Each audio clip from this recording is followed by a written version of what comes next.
Night number 2 for PCS2 APAC is finally upon us. It's only been about 10 hours or so. Edge, welcome on in. It's your casting debut for PCS APAC. How are you feeling coming into tonight's games? Feeling pretty good at the moment. Excited for some solid PUBG action and, see how we go in my first night. We got rid of the long boy for the long beard, although you've trimmed it handsomely. You're looking great. Yesterday, of course, we kick-started PCS2 APAC with our first 4 games, 2 on Miramar, 2 on Erangel. It was Day Trade Gaming who lead the way after 4 games played. But Edge, we saw certainly a lot of teams are here to compete. A top 5, top 6 sort of forming already. Yeah, it's looking pretty good so far. We've had some cracker games, actually, like some really high kill games. Moving forward, we've had Bay get a nice game on the third Erangel, which was lovely to see, getting some of the Australian boys out there already. They certainly finished strong, although, of course, they had a very, very slow start to yesterday. The first 2 games only picking up 2 points. But then, of course, as you've mentioned, the last 2 games on Erangel, 39 points combined just on those 2 matches. Day Trade Gaming, they had a massive chicken dinner themselves, but every other game besides that was okay without being too outstanding. That's why they've only got the 8-point lead currently. Divine Esports, another team similar to Day Trade that had a couple of decent games, but then one really big game. As for Fury, though, Edge, they of course embodied perseverance and consistency without having any massive game. You can see it with their placement points and their kill points, 17-16 apiece. They have been the definition of consistent. Yeah, it's definitely right. Fury's one of those teams that they can definitely put themselves in a position to just like skyrocket their score. So they're definitely in it, and it's a very close top 8 currently. So it's going to be some interesting games with them. I'm pretty sure it's going to be a lot of position shuffling. On the other side of the leaderboard, though, as we sort of draw our attention to the right-hand side, the bottom 8 currently, of course, we're only 4 games in. There is so much time to still rectify things, but some big names, Astra, Cerberus Esports, MSC Teraton, probably the 3 of the biggest names on the right-hand side of the bracket. When I sort of look at the left side, I look at teams like Kaiser Tuna and Game Home Esports as sort of opportunities for teams like, say, Cerberus and Astra to make their way into the top 8. But Edge, they've got a lot of work to do coming into not only tonight, but then of course next week to catch back up. Yeah, they definitely do. Cerberus Esports is a team that that a lot of people were looking to sort of be one of the top 3 teams, so they're definitely going to be looking to grind it back up there. I would say they were considered, if not the favorite, one of the favorites. Certainly a large following as well is going to always impact any sort of voting procedures, things like the pick'ems, for example, as well, but just general amount of fans too. Slow start. They weren't the only ones. I mentioned Astra, MSC Teraton. MSC is just such an enigma. They completely dominate Thailand region, which is a very strong region when you see the amount of teams that have come out and done well from there. And yet this is now the 2nd time in a row, Edge, where they've come to PCS APAC and they have just fired blank. Yeah, maybe it's something to do with the not being comfortable in the meta, not being comfortable with how the other regions are sort of playing, but they've definitely got a really strong lineup and they've got a lot of potential to easily come back and put themselves in those top numbers.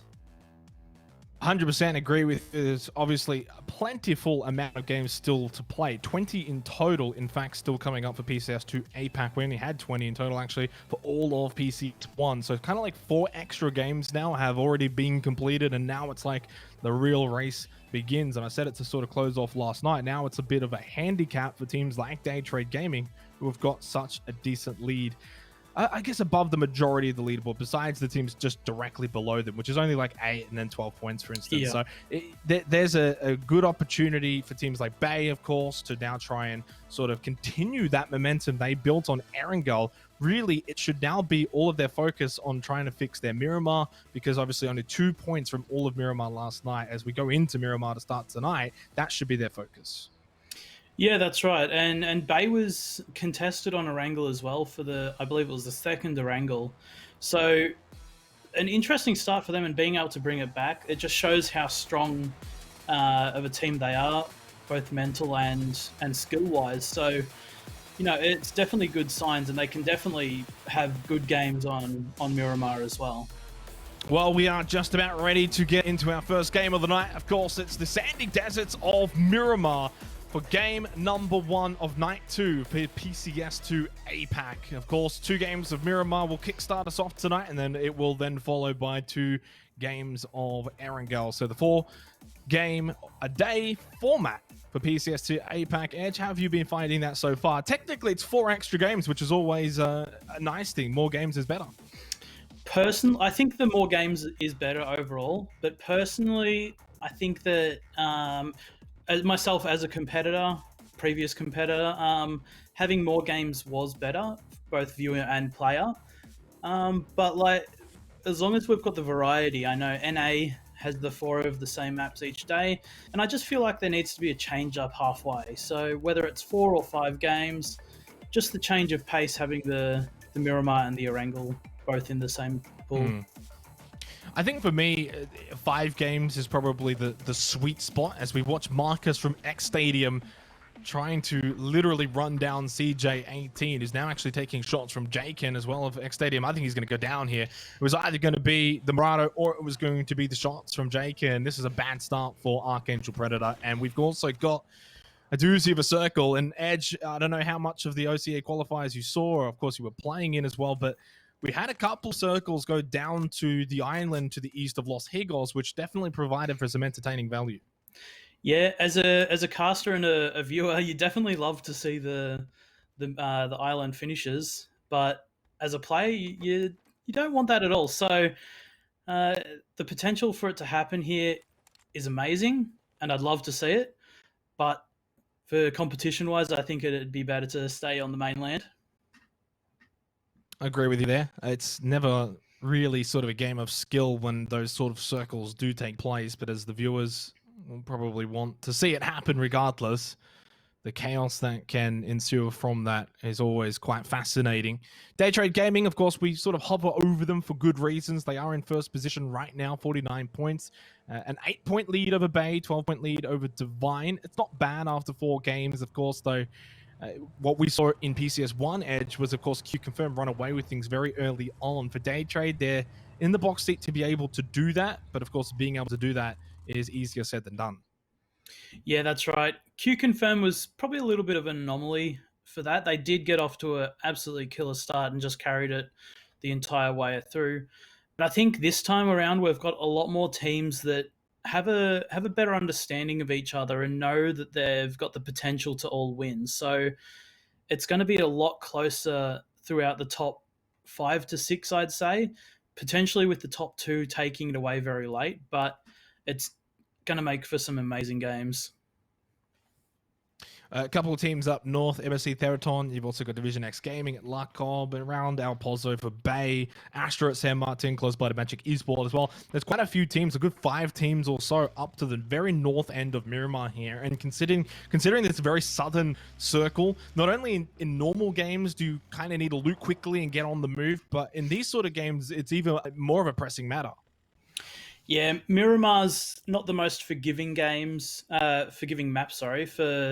for having to do long rotates. A lot of the times, if you're far north and you've got a southern circle like this, you'll get caught in the blue early. And in the C APAC region, you really don't want to get caught in the blue because a lot of teams prefer to play edge and will pick you off on your rotates in. One of the teams that typically does like to play on the edge, or at least sort of what we've seen so far in PCS2 APAC, was Miramar United Esports. Now, I know we're looking at Divine right now, but Miramar are going to be pretty central to this current circle for Phase 1. If you're a team that typically enjoys playing on the edge and then suddenly you get these sort of center circles, can that kind of just throw you off a little bit? I mean, a lot of these teams are very experienced, so even though you would like to play edge and you'd prefer it, you'll take a feed any day of the week. If you get fed the circle, you'll carry that through. You're not fussed at all.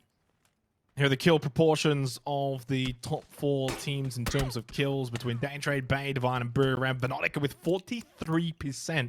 Right now, at least after 4 games, sort of my leading MVP was always a top player for Day Trade Gaming, throughout the earlier iterations of the PUBG Continental series. So not a surprise to see him doing very, very well. And it's sort of been the mantra for Day Trade over the course of the last couple of PCSs. If Nautica does well, Day Trade do well. And we definitely saw that last night.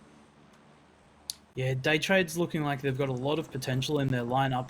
I don't really think that many players sort of put Day Trade up there as high as they are currently, but it's great to see that more teams are stepping up to the plate here.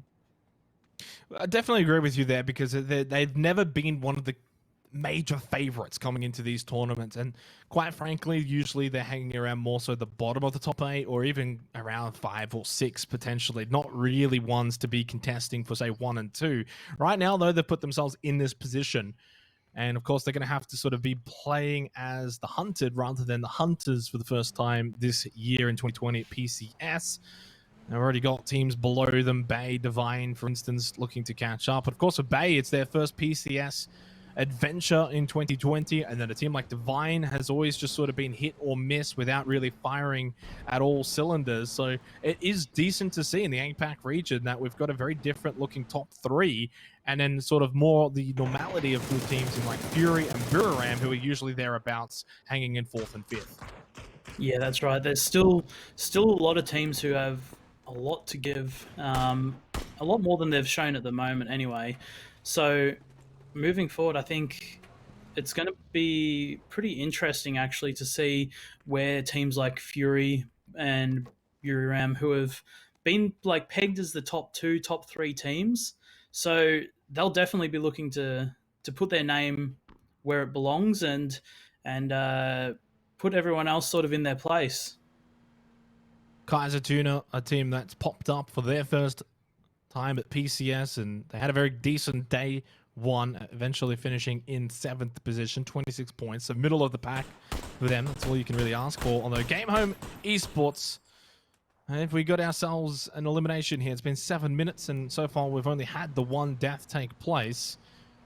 Bay going to go for a very long rotation on the western side, coming in behind Victim Rise, as we've still got another minute and a half till phase 2. What's your assumption with this sort of circle edge? Because if it's going to go south, it has to kind of do it right now.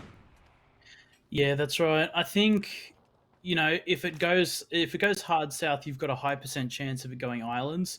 Teams like Bay and VTR, who are currently going to be sitting on the edge as the circle closes, they'll be looking either to take the bridge and come in on the hard south. This is not good for oh my god, that was just a one-tap headshot more than the spray from Genforce onto Loki's. Loki's really stood up yesterday in those Erangel games, and well, Bay as a whole did. Not the start to Miramar that they would have been hoping for, now down to 3 players and their rotation completely cut off. Yeah, that's right. Those shots were as clean as it gets there. And VTR looking like they were setting up for the rotation camp, trying to catch off a late team, and it just so happened to be Bay. The rest will look like they'll get out of this and just take a little bit of a detour for now, but they should be pretty fine. This one in the kill feed, Nordra getting knocked down by Ronan from a distance away. And yeah, it's a little bit of a duel in the middle. Typically, though, of course, with Miramar, you can find these knocks, but being able to finish them off is always going to be the difficult case. Diane for Divine, though, has got a player coming towards him. It's Carbs from Archangel Predators. We switch over to Y, kick a Mook out, pushing up the stairs, getting the elimination onto Nuordra. Diane did, in fact, get that knockdown onto Carbs, who was pushing into that compound. And we do get our circle shift over to Los Leonas. So the little Los Higos Islands are going to be denied this time around Edge, but this is also still a very intriguing circle when really a good half of it is the major city of Los Leonas. Doesn't provide for a large platform of playable area. Yeah, that's right. And a lot of the times, as you see now, that like Los Leones is completely empty, and that's for good reason, because majority of the time circles don't generally pull towards cities. So a lot of the teams are positioning themselves just outside, trying to center up and not get caught out here. Astra versus Miramar United's Edie. They've got the numbers here. This should be clean, and yet they're struggling to push into the warehouse. Apparently, Zoid's right over Extreme. That's not ideal for Astra. The OCA team struggling here to deal with Miramar United. They're going to lose Extreme because of that as well. Niku's very, very low. So is Zoid, mate. Bro taking a hell of a lot of damage. They need Lynxie to come in and help out. Zoid does get Canaxi with Niku's getting one on Scott Meow. Edie's low, 20 health, gone, eliminated as he runs outside, and Miramar United are going to get swatted by Astra. They pick up 3 of the 4 kills. Earlier was, of course, Ronan who got Nordra. And Insight does smell blood in the water. Their sister team from OCE Astra are begging to be eliminated here because they're down to just 2, make it 1 player standing. Waika Kamukau with a knockdown onto Niku's. Yeah, now the best decision for Zoids to try and get out and try and get any kind of placement points he can, but it does look like Fury are very hard on the chase right now with Insight and Jukesy clearing out the warehouse, trying to spot out a lone Zoid mate, but it doesn't look like they're going to be able to find him. He will get out of this with his life for now. So Astra get a couple of points, but unfortunately not going to be probably getting much more than that. Zoid's just going to have to play the sneaky game in the grass. Well, I couldn't even finish the sentence before he gets quickly eliminated by Botbass of Kaiser Tuna. Well played from KT. They're on the board with their first kill over to yet another breach. If yesterday the game started off very slow, today is a different day. 51 alive inside the first 11 minutes. For reference, Edge, the first game of Miramar yesterday took about 15 minutes before we had our first death. Yeah, it looks like people haven't had their scrim practice right yet, so they just want to get a feel for everyone else, and they're going for those second circle breaches. Something that you don't see too often, but if a team classifies something as a high quality compound, you definitely go for those. Insight, though, does get knocked out over in the warehouses close to Los Leones as well, so I'm not sure if he got finished off there. We do have a number down for him, so Insight has lost his life there. But Fury down to still 3. holding a good spot as well. They're the sort of team that can play well with 3 players as well. It's not going to be too much of an issue for them. And of course, they've already got points on the board. For a team like Astra, 19 points, and they're out already. Not going to be able to gain too much ground. Not ideal to a start for them tonight either. 9 seconds until phase number 3. Realistically, this can still go on to the city of Los Leones, and if it does so, there's going to be a lot of teams down south that aren't going to be too happy, and that just about has got the majority of the city still in play. It's not directly centered onto an Edge, but that's still a nasty circle for a lot of teams down south. Yeah, that is, and considering next circle is the land ratio shift, so a lot of teams are going to be looking at this and trying to figure out where it's going to go. So you would expect it to come down on the hard south, but knowing PUBG, it can go absolutely anywhere. 14 teams, 49 alive, just 13 minutes into day 2, match 1 on Miramar. And as I've mentioned, certainly a different playstyle tonight compared to yesterday. And I'd say that's just generally the way these sort of tournaments go. Day 1, everyone's a bit finicky. Maybe some nerves, or just simply needing to understand how everyone's playing. So things are just naturally slow. But now you've got a bit of a footing. You've played yesterday. The blood's pumping. And what we're seeing, Edge, is a lot more breaches, a lot more deaths on rotations, for instance, as well. Yeah, that's right. Ronan does take down Botbass on the side here. But a lot of teams, after their first day, they would have gone over the VODs, checked everything out, done their research on other teams and potential rotates and high quality compounds to hold. So they definitely are coming out here with a bit more experience on the rest of the field, and probably a bit more just a bit more knowledge. So they'll be looking to bring that in and do whatever they can with it. Minute 18 seconds till phase 4. Magic Esports, 4 players up, going to be holding Edge. They're not the only ones. There's a lot of these Southeast Asian teams that have been playing more so around the Edge here in PCS2. And I know this is a bit odd to say after what we've sort of seen over the first 14 minutes, Edge, but there is a little bit more of a structure to the APAC region more so than the start of the year. Yesterday especially, everything was, yes, passive, but a lot more controlled compared to what was, I always refer back to Charity Showdown as just sort of just chaos. It was like a fireball of a tournament. Yeah, that's right. And that comes with a lot of teams just adapting to every other region's play of style. A lot of these teams won't be extremely familiar with how every other team plays. So this is just a really good way for teams to get that exposure to different kind of play styles and different metas.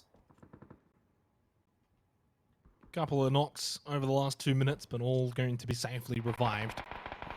10 seconds till phase 4. Marcus is going to get breached, though, by Magic Esports. They were hanging around on the edge. Now they've just sent it into Los Leones. So it's going to go for our circle push. Does it move away from the city? It very well should. As we see, Marcus does get eliminated. Nicely executed from Magic Esports. Their first kill of the game. And it's a hard feed for From the Future, Divine, and Fury. Those three teams certainly should be happy. But, of course, when you get fed like this at this point in the game, and in this region in particular, Edge, you should be very much, wary of teams breaching you, like we sort of just saw from Magic Esports on Marcus. Yeah, absolutely. And we do see teams like Fury, who were holding a very big split, now group up on this circle. When it gets a little bit too hard to just solo hold your split, you definitely need to group up and make your Fed compound as strong as possible. Shipman buried, knocked down by Kamals. Shot back though from Youngkyu to off. He's going to just sit him down for the moment time as Musate of Kai's Tuna looking to get involved here. MSC Theraton are just sort of a punching bag for everyone else right now around them, and this can very well be a situation that is quite common on Miramar. If you're outplaced, you're going to be outgunned, and you're going to be the primary target for just about everyone in the vicinity, and that's meaning that MSC Theraton are down to just one player remaining, Vega God. Unfortunately for MSC, sort of their day one woes have translated over to day two. Yeah, it hasn't been the start that they're looking for. They're just getting picked apart in every position they take right now. But that comes with playing on the edge. If you're not getting the best terrain to play on, especially on Miramar, it's super hard to push into other teams. And MSC's found out that the hard way, going anywhere near VTR and KT's splits. Cerberus just quietly hanging around. They haven't made much of an impact so far for match one tonight. We're only at the 17.5-minute mark though, so of course if they are going to make an impact, it will be over the next 10 minutes or so. Glorious for Game Home, so got to be careful when he crosses over to the other side of these concrete buildings. J-Ken's around, so is Nocturne. Going to throw the nade, looking for a bit of a bounce back off the rock formation. Does a little bit of damage, as the Molotov was also placed inside. Corey's doing well here for the time being, just trying to buy time for his team slightly more north of him to come on over, try and get the numbers and make it a bit more of an even fight as we turn our attention over to the edge of Los Leones, Magic Esports and Division X Gaming. Right now, just having this very odd battle between two buildings. Yeah, it's a bit of an interesting fight, having multiple multi-layer buildings. It's difficult to clear, especially in this circumstance where they really don't have much else to do right now, but they're going to want to clear that as fast as possible for the next circle shift to progress in. Nade goes in and then somehow goes back out from Game Home. X Stadium were very much accomplished on Miramar for day number one yesterday, but they're not going to gain too much from here, you'd think. Jaken, Nocturne completely outmanned here. The Molotov's just going to finish him off. Not going to... Oh, he actually somehow just got out of it at the last second and didn't take any more fire damage. Needs to just try and start firing back, though. So much utility has now been utilized from Game Home. Nocturne, though, 75 health, whips out the barrel, and from this position, can he get a headshot? No, it's something else for Game Home. They had the numbers in a 4v2 for quite a long time. Jaken gets two, though. Got you and Clory's pushed in by themselves without the full team, and they're going to get punished for this. Now Sylphie's going to be coming in quite late along with something else. It's a 1v2. Not an impossible situation here for X Stadium to maybe turn things around. The smart play is probably for Sylphie to go for a revive, try and make it 3-1. Jaken's going to go for the first aid kit, needs to keep the pressure up, keep being aggressive here, try and hunt down something else, or potentially even try and stop this res from happening. Yeah, Jaken's doing a lot of work right now for being the last man surviving, and it's not really looking all to his favour. He's getting sprayed through the smoke. Last player left, and he gets taken down by Game Home. So that's definitely not the starting game that you really want there for XS. A lot of utility used though for Game Home in that situation at a 4v2. Probably not ideal. Not only that, but they're not even inside of the circle. With what, minute 50 seconds till phase 6, that blue's moving. They're going to be coming in late. They're not going to have position either. So it's hard to sort of gauge how Game Home are going to play from here on out. Magic Esports though, they were in front of Division X Gaming. Fergus Longk are going to be shot out of the moving Murado. It's just Sapao and MBK remaining. They're going to get close by the Vega God Shack. They're going to actually be deviated away from that Shack for the time being. That Murado close to blowing up. They're going to probably just force it to blow up at this point. Throw out a few smokes and just hold in this ditch. Very close to Vega God. And the kill feed, Basil with a knockdown onto Veronica of Day Trade Gaming down to the south, which is where Day Trade are currently holed up. And we do move across to Bay, who does have the remainder of Archangel very close to them. I think it's just Killer left remaining. So Bay, as soon as they clear this off, they've got a good little ridge on their side of the road that they can potentially progress across the road late. And Sophia does take out Killer. So Bay keeping themselves with a decent position now. A little bit of potential to move in, but it's going to be hard to fight against Divine. Unfortunately for Vega God, just overwhelmed, and MBK Sapao end up taking that Shack, like I mentioned before. Fury getting involved as well with a couple of knockdowns onto Magic Esports. JN lances a few tags, but safely go prone, and should be safe for now for Division X Gaming, although for how much longer?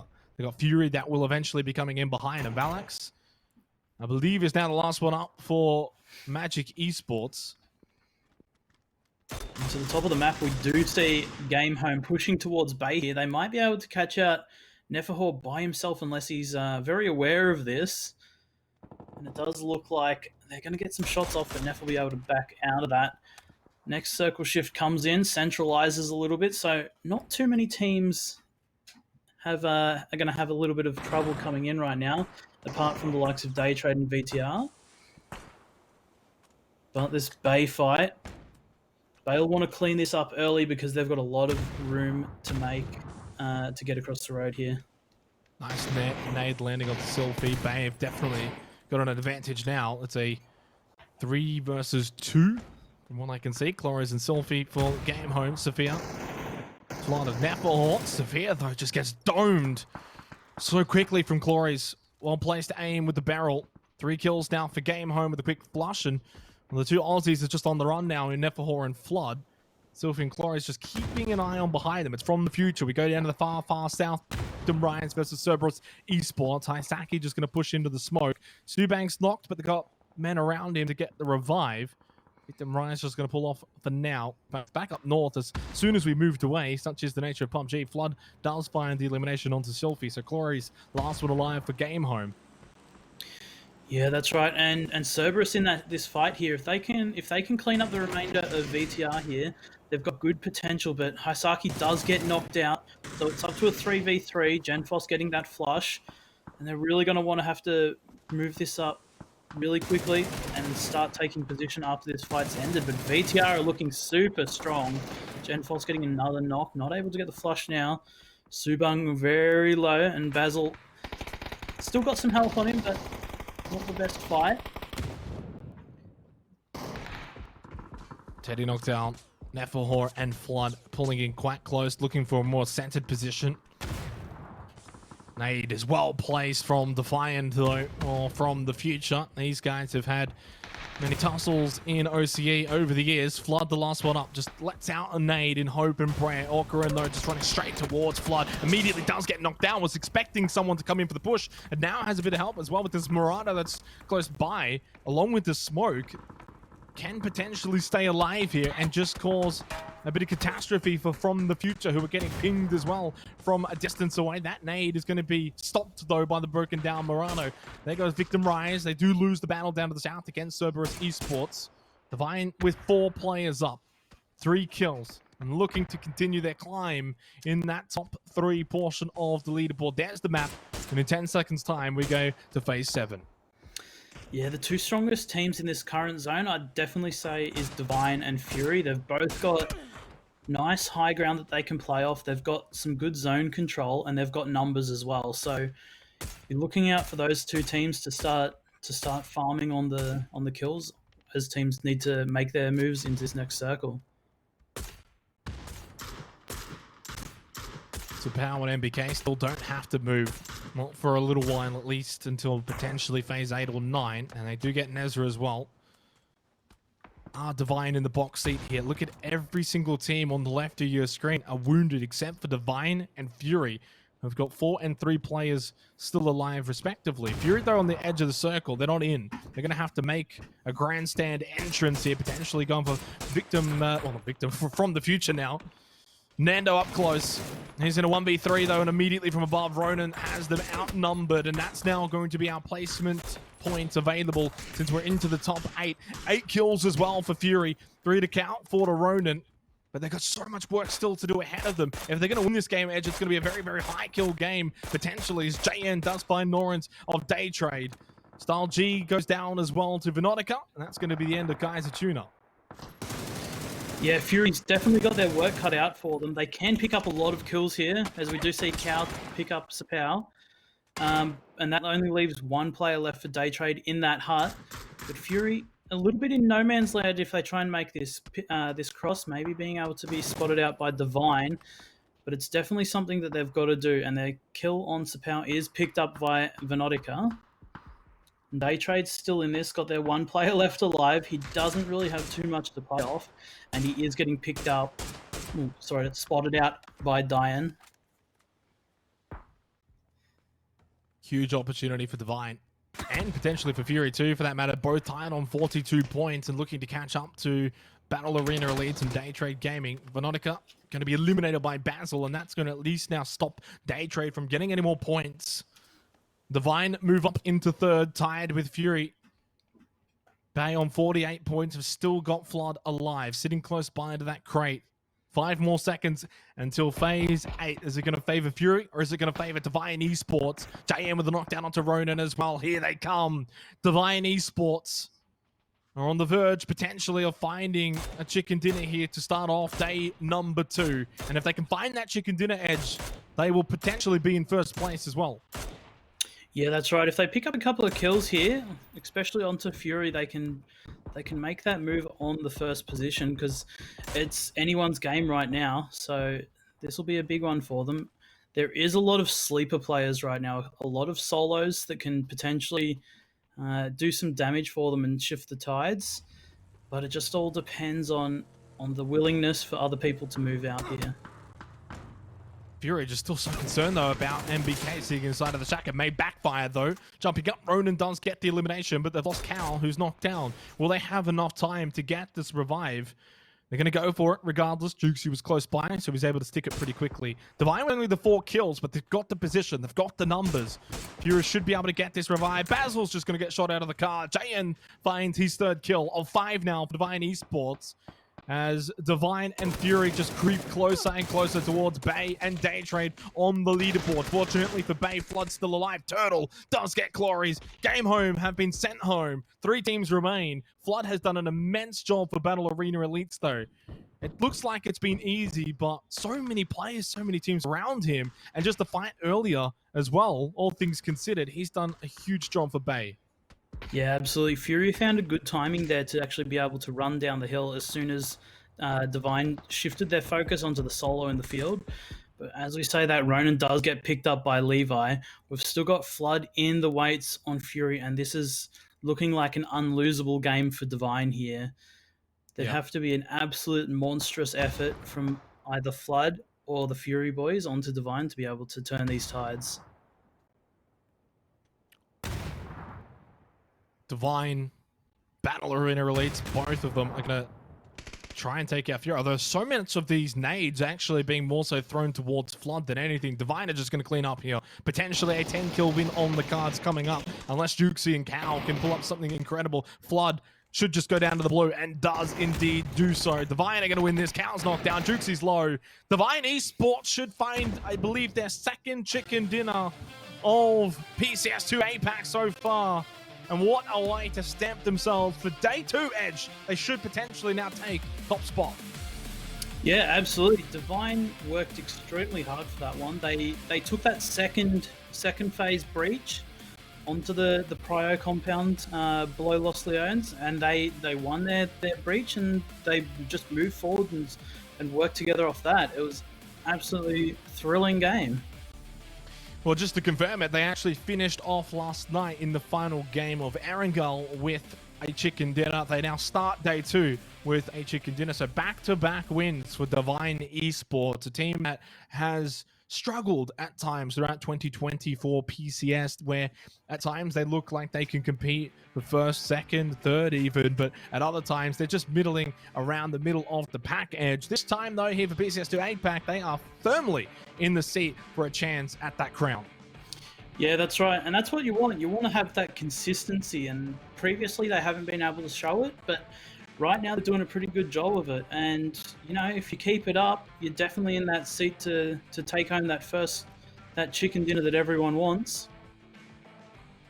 Not only that, but of course, Battle Arena Elites having a tremendous game, mostly thanks to Flood. 3 of the 5 kills, plus getting them to the end as well. 3rd place finish. Fury, good game too. 9 kills in 2nd place. Day Trade, they got about 3 points from that game in particular, but that means that they will lose that top spot. It is becoming a bit of a top 4. Really more than anything right now. I know we've only gone into 5 games, Edge, and for the teams outside of the top 4, it doesn't take too much for them to get back into the contest. But the longer that these teams take to get back into it, the further this gap's going to increase. Yeah, that's right. When you've got the consistency like those top 4 or 5 teams, and they're holding that consistency, and you're having games up and down all the time, you know, it's going to be harder to keep up, but you can easily turn that around with a win, with a top 3 placing, a couple of kills. So it's going to be like, even Cerberus here, we see them coming with 9 points. They didn't have the best game, but they got 6 kills. They're able to move into some placement points, and then they got picked off. So if they can keep 4 alive, 3 alive, they should be definitely able to push it back up into the top 8 position for now.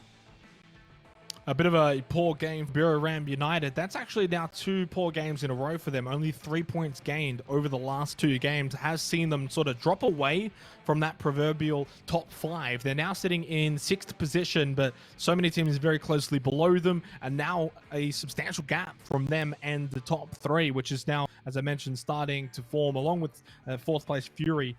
We'll get to the sort of overall leaderboard shortly, and it'll sort of highlight that. But, you know, these leaderboards tend to highlight that if you're at the top at the beginning, you'll kind of be at the top towards the end. I mean, you know that as well more than anyone, Edge. As a player, you've seen that time and time again. Yeah, that's right. A lot of the times when you start off strong, you can not necessarily finish strong, but you can hold consistency so that it's harder for teams to overtake you. And then all it takes is like a good game here and there, and you can just kick it back up a notch. So realistically, the consistency factor is the biggest when it comes to these 24-game finals. You just want to have those points each game that you can just carry on, and then all it takes is one big game. Well, for Divine Esports, it's now 2 big games because they've picked up 2 chicken dinners in the first 5 games of PCS2 APAC. To close last night and to start off tonight. So back-to-back wins for them. There is that leaderboard, as I mentioned, and you can see that the top 4, top 5, very, very close already, especially that top 4. 48 points for Fury, 51 for Bay, 52 for Day Trade, and 56 for Divine. It's basically nothing with how many games we've still got. 19 games in total. Those point differentials may as well be 0 for that matter. Yeah, that's right. The difference isn't too much, but you know, you want to just keep it. You want to make every point you get count, and that's what we see in like a lot of these highlights right now, is that they're getting the points to carry on. Even though they're not having the best showing, they just need to make these plays. For the teams that unfortunately sort of struggled again, the likes of Astra, even Buriram now are kind of on a trend downward. MSC Theraton struggling, and while Cerberus sort of made a bit more of an impact, they're still quite behind the rest of the pack. At what point do you get to say, like, I don't know, game 8, game 9, and you think that's it, we can't compete, right? So in a way, they've got to start to pick it up like right now. I know there's still a lot of games to play, but if you don't turn it around in the next 5 games, Edge, you're going to be like 60 points behind first place. At that point, it's like a mental block is going to be put on your team.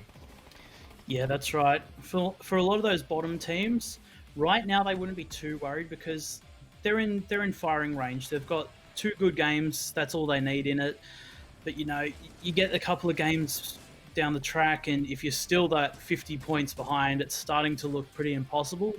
Whether you play to try and get yourself in the money, like a bit higher up the money, or you just try and have good games, just so you don't look as bad. You just got to do whatever you can. You almost kind of got to win ugly, right? Have a couple of games where things really aren't going your way, but you can still pull through. And an example of that is sort of that last game just then, Battle Arena Elites. They lost a player early on, rotation. Remember, Sophia was basically, I think, first or second death of the game. So They had to play as 3. They were struggling for the majority of that match. Still, you somehow come away with third place, 5 kills, even Flood having to do so much towards the end. So that's the sort of game where you're winning ugly, really, in a way. I mean, obviously they didn't technically win, but they may as well have. Yeah, that's right. You just got to keep on grinding and keep trying to make as many points as you can.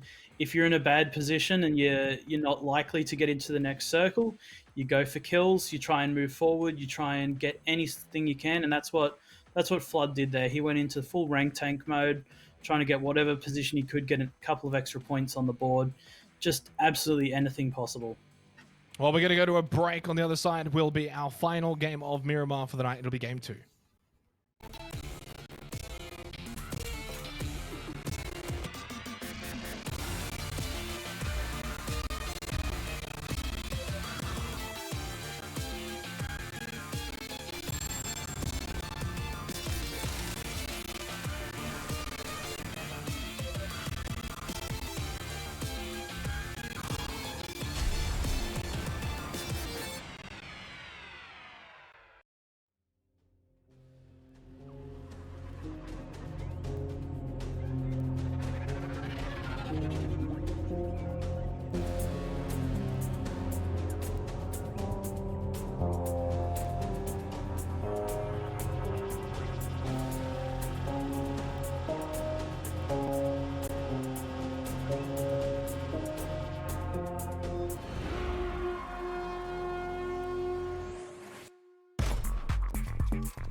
First game of the book as we are back for game number 2 coming up very shortly for PCS2 APAC day number 2. We've got 2 more weekends of this Edge. It's all going to be worth it towards the end as we get closer and closer towards our winner for this season of the PUBG Continental series.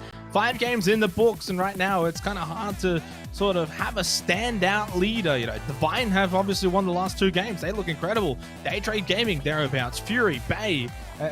Right now it's hard to make a prediction, and that's a good thing because by this point for PCS1 it was all about Q confirming. I don't think we're going to have a situation like that this season. No, definitely not, but that's what you love to see. You love to see close competition. You know, it keeps it interesting when everyone's looking at Q confirming, going, how can we possibly catch that? It's good for them, it's good for their fans, but as everyone else wants to see their own teams do well and see how everyone goes, you just want to see that really good close competition. Can we see Divine get 3 in a row? That's sort of the question coming into this next game, because they won the last game of last night. Now they won the first game of tonight. As we head back into Miramar, they're going to be looking to do just that. In fact, I'm pretty certain that no team has won 3 in a row in the PUBG Continental Series for APAC so far 2020. Could they be the first team to do so? Divine Esports are on the verge. They're in first place now as they have taken top spot away from Daytrade Gaming. We go into Miramar for the second game of the night. Yeah, and look, I mean, there's a good reason why teams don't usually pick up 3 games in a row, 2 games in a row, because PUBG, you've got 16 teams in your server at any one time. You've got a lot of talented teams, and, you know, circle favor just may not go your way. But you do what you can, and you know, Divine will take a 3rd win if they can get one. Total points on Miramar, very concerning for MSC Theraton, because we're going into now the 4th game of Miramar overall. 1 point edge. I mean, that's just not good enough at this level of PUBG. Yeah, I mean, I've been there where your Miramar just doesn't work out. You've just really got to reset yourself. You've got to reset your team, make sure everyone's mental doesn't get destroyed, and you've just got to try and pull it back, kick and fight, everything. You just go for frags, get your team back on the same wavelength. But it's gonna be difficult even like this early. Divine Esports, 2 matches won in a row. Where are we going to be heading for phase number 1? Look, this is a much better playing path, firstly, than what we saw in the last game, as we get a relatively decent circle, in fact. And unlike game 1, there's not going to be too many uncertainties with this sort of circle. Crater Fields, Al Pozo, the region around Al Pozo is actually pretty common for Miramar, I find, in a lot of our Miramar games. Yeah, that's right. You'll generally see when Al Pozo is centered, it generally shifts to the south, but you do have those rare games where it'll go full La Cabrera. You can play in the crater fields and around. So, you know, Divine could be setting themselves up for that 3rd win. They've got good priority in this circle. They can get themselves a nice compound, and they'll probably be contesting the likes of Bay for some solid areas.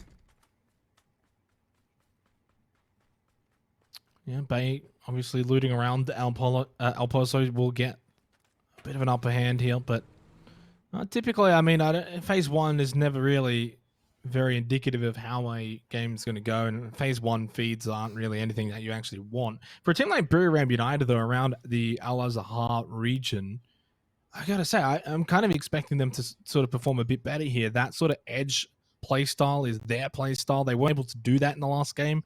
You know, I kind of pointed it out that they had a decent circle for phase 1, and that kind of backfired for them. They went out really early, and it just feels like for them, now that they're going to be playing from the edge, they can dictate their own movement and how they come into the circles.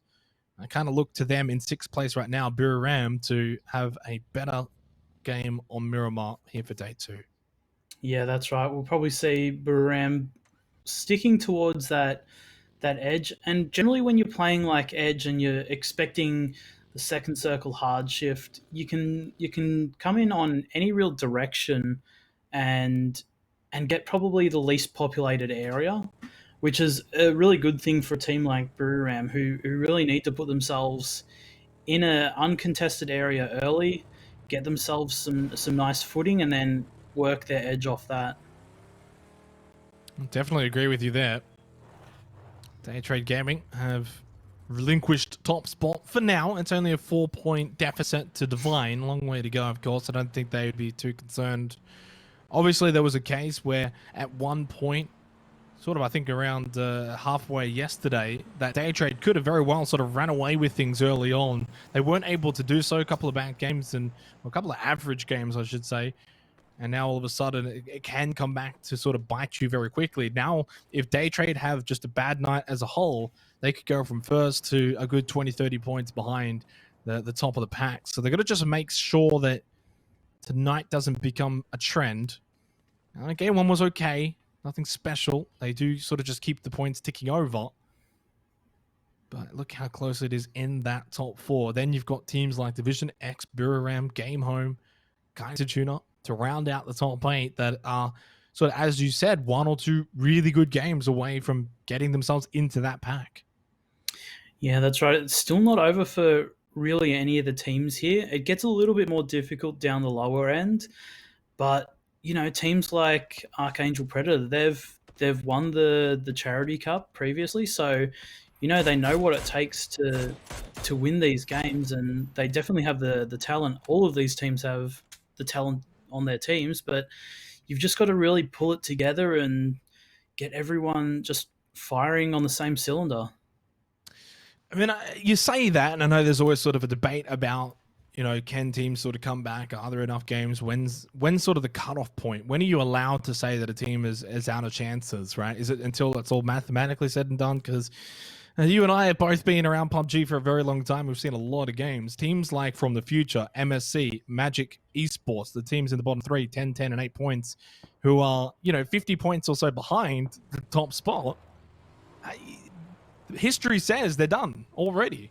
And now, obviously, mathematically, there's a lot of games, and they can very well turn it around, but history says they won't. Yeah, that's right. You look at other regions like North America's last PCS, where you had Veritas, who picked up 3 wins, whether it was in the last week, that put them like in that winning potential position. And you can definitely bring it back, but when there's 24 games and you're already 50, 60 points ahead after like 2 weeks, that's when you start to look at it and it's just an impossible feat. It's possible, but it's just not plausible. Yeah. If you're not playing well enough that you're, only got 10 points after 5 games played, how are you then expected to, say, get 50 points in 2 games, for instance, right? That's sort of the mantra behind it. Miramar United, Esports, and the teams sort of around them. Look, I'm not counting out anyone. Archangel, like the bottom 4, for instance, are the ones that have sort of highlighted the most, that really, really need a push in the right direction. Sooner rather than later, obviously, but I mean, they're all capable. MSC, Archangel Predator, like you said, really well performed in the Charity Showdown. They've shown that they can perform well. If you get a 10-kill win, that's taking you from 10 to 30 points, and you're right back in the middle of the pack. So I tend to agree. And look, I think probably the halfway mark is usually the best indicator as to where you're at. And by that point, you can probably cross a few teams off. So we're a long way away from that, fortunately, for the teams down the bottom. Yeah, that's right. And for teams down the bottom, like even just above the bottom there, so your Astra, your Cerberus, all of those teams, like they know that they've got what it takes to put themselves in there. They know that one good game it'll put you back into contention for it'll probably put you into the top 6, top 4 almost, and then you can just work off that. It doesn't take much, but you've just got to put yourself in that right mentality to be able to pick that up. And it's not looking good here for XS, as Fury has found one of their members, and they're going in very hard and fast. Cow's trying to get that pick. Insight will actually pick him up. That was an interesting little bit of a rest there. I felt like Cow was more so just trying to avoid shooting Ronin more than anything. That was an interesting play for Fury. That comes off successfully, though. I mean, worst case, maybe you just get one knocked, but I don't think anyone was going to die there. I don't think they were going to lose anyone. So just about the 9-minute mark, and we've now had 2 quick deaths in quick succession. Next circle going to be taking place very, very soon. Yeah, no real sort of commitment to teams right now. We do see a lot of big splits, and the circle shift does come in, so it hasn't really committed to either side of El Pozo. So team's going to be positioning around those rocks and not having a clear indication of where they're going to be needing to center up on the next circle.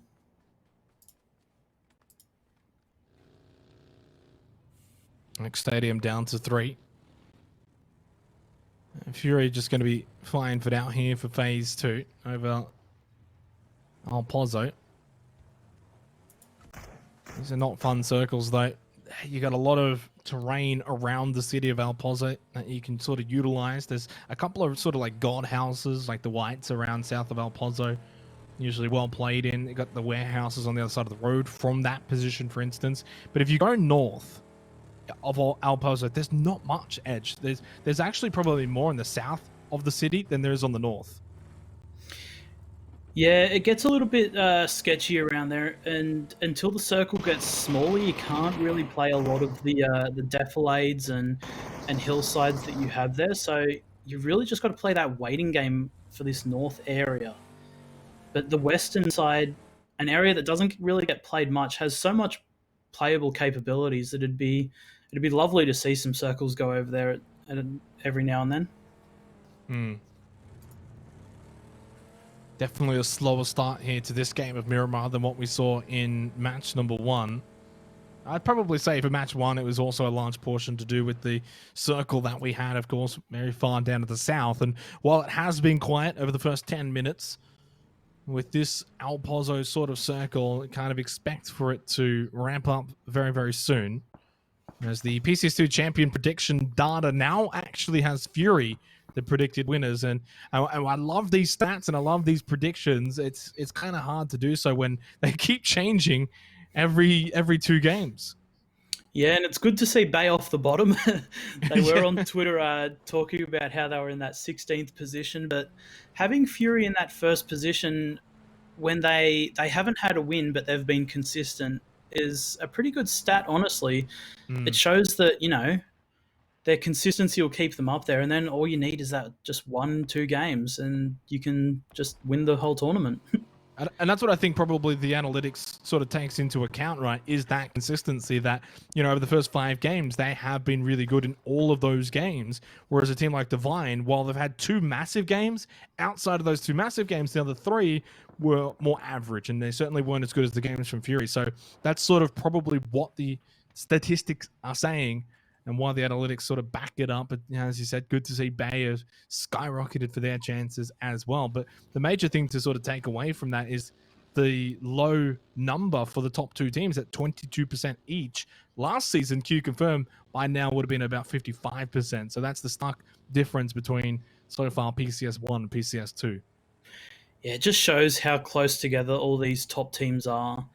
Even down to your 12th, 13th position, like maybe not 13th right now, but to your 12th position, anyone can like perform and anyone can pick it up and start doing well. And this circle shift is something I love to see. This is going to be such an awesome ending here with a lot of playable terrain and a lot of compounds that they can work off.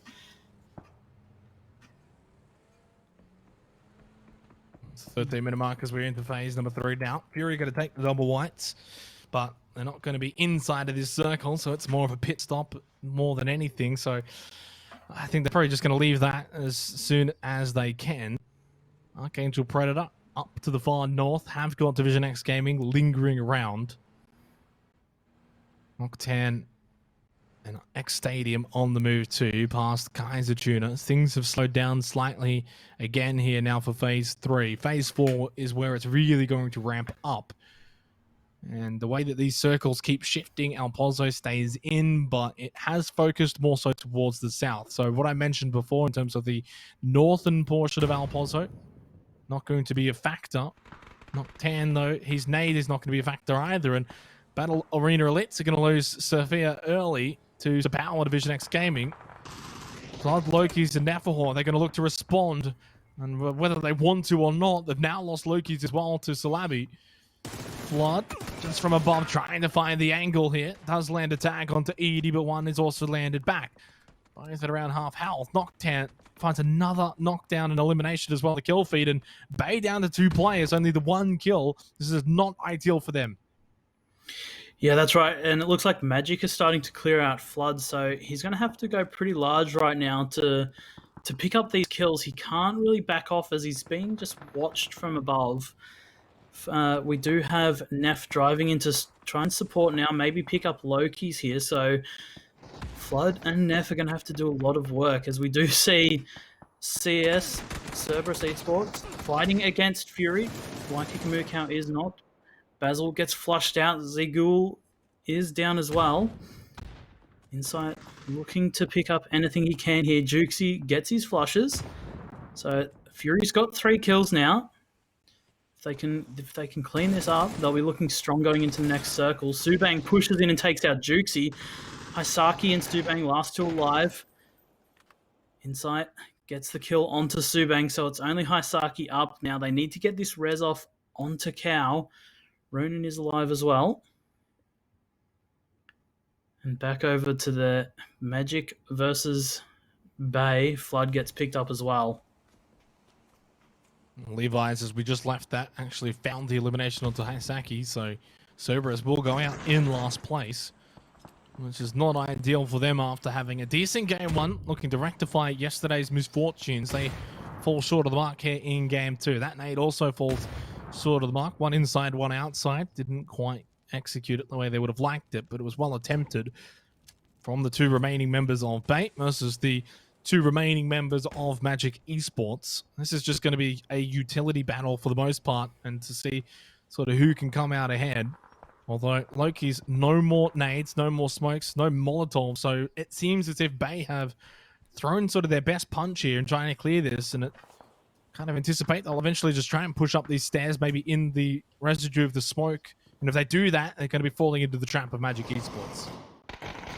Yeah, it's definitely not a choke point that you want to walk up to, as Archangel and FTF have sort of stumbled upon each other on this Northern Edge compound right now, and Archangel getting cleaned up very quickly. It's definitely not the breach that they were looking for, that's for sure.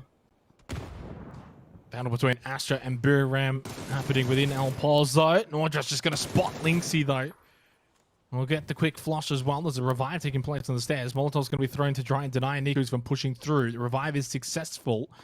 Nikus will be able to heal back up over in the bathroom. Extreme did get picked back up, though. Applies the first aid kit and a from Nordra. So it's a 3v3 between Buriram United and Astra. Both teams looking to try and perform a little bit better here in the final games of day number 2. Zoid drops down. Is this going to work out? No, it's not. Nordra was waiting and willing. Although a quick trade back, though, from Extreme. They should be able to get the flush and potentially get the revive onto Zoidmate without any repercussions. So that's a win overall for Astra. 3 players up versus the 2 of Buriram United. Yeah, that's right. And sitting outside the zone there, you want to end that fight a lot quicker to be able to start looking for your next position. As we do see Fury on the rotate for their next position, it looks like they will be heading to the far western compounds that are currently free. So good rotations here from Fury, as long as they don't get picked up by MSC, who has got themselves in a nice position as well to get themselves some much needed points here.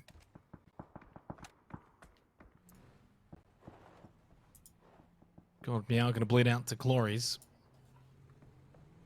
Fury are in, but not really the best position. This is not the best idea either for Astra, but probably no other choice. Zoidman's going to be knocked off the bike from Kanaxi, who's the last of the line for Buriram United, and lands the shots onto Extreme. He's going to get the double. Nico's just a little bit too slow here in getting involved. Now you've got to land these shots. You can't lose that one, and he doesn't.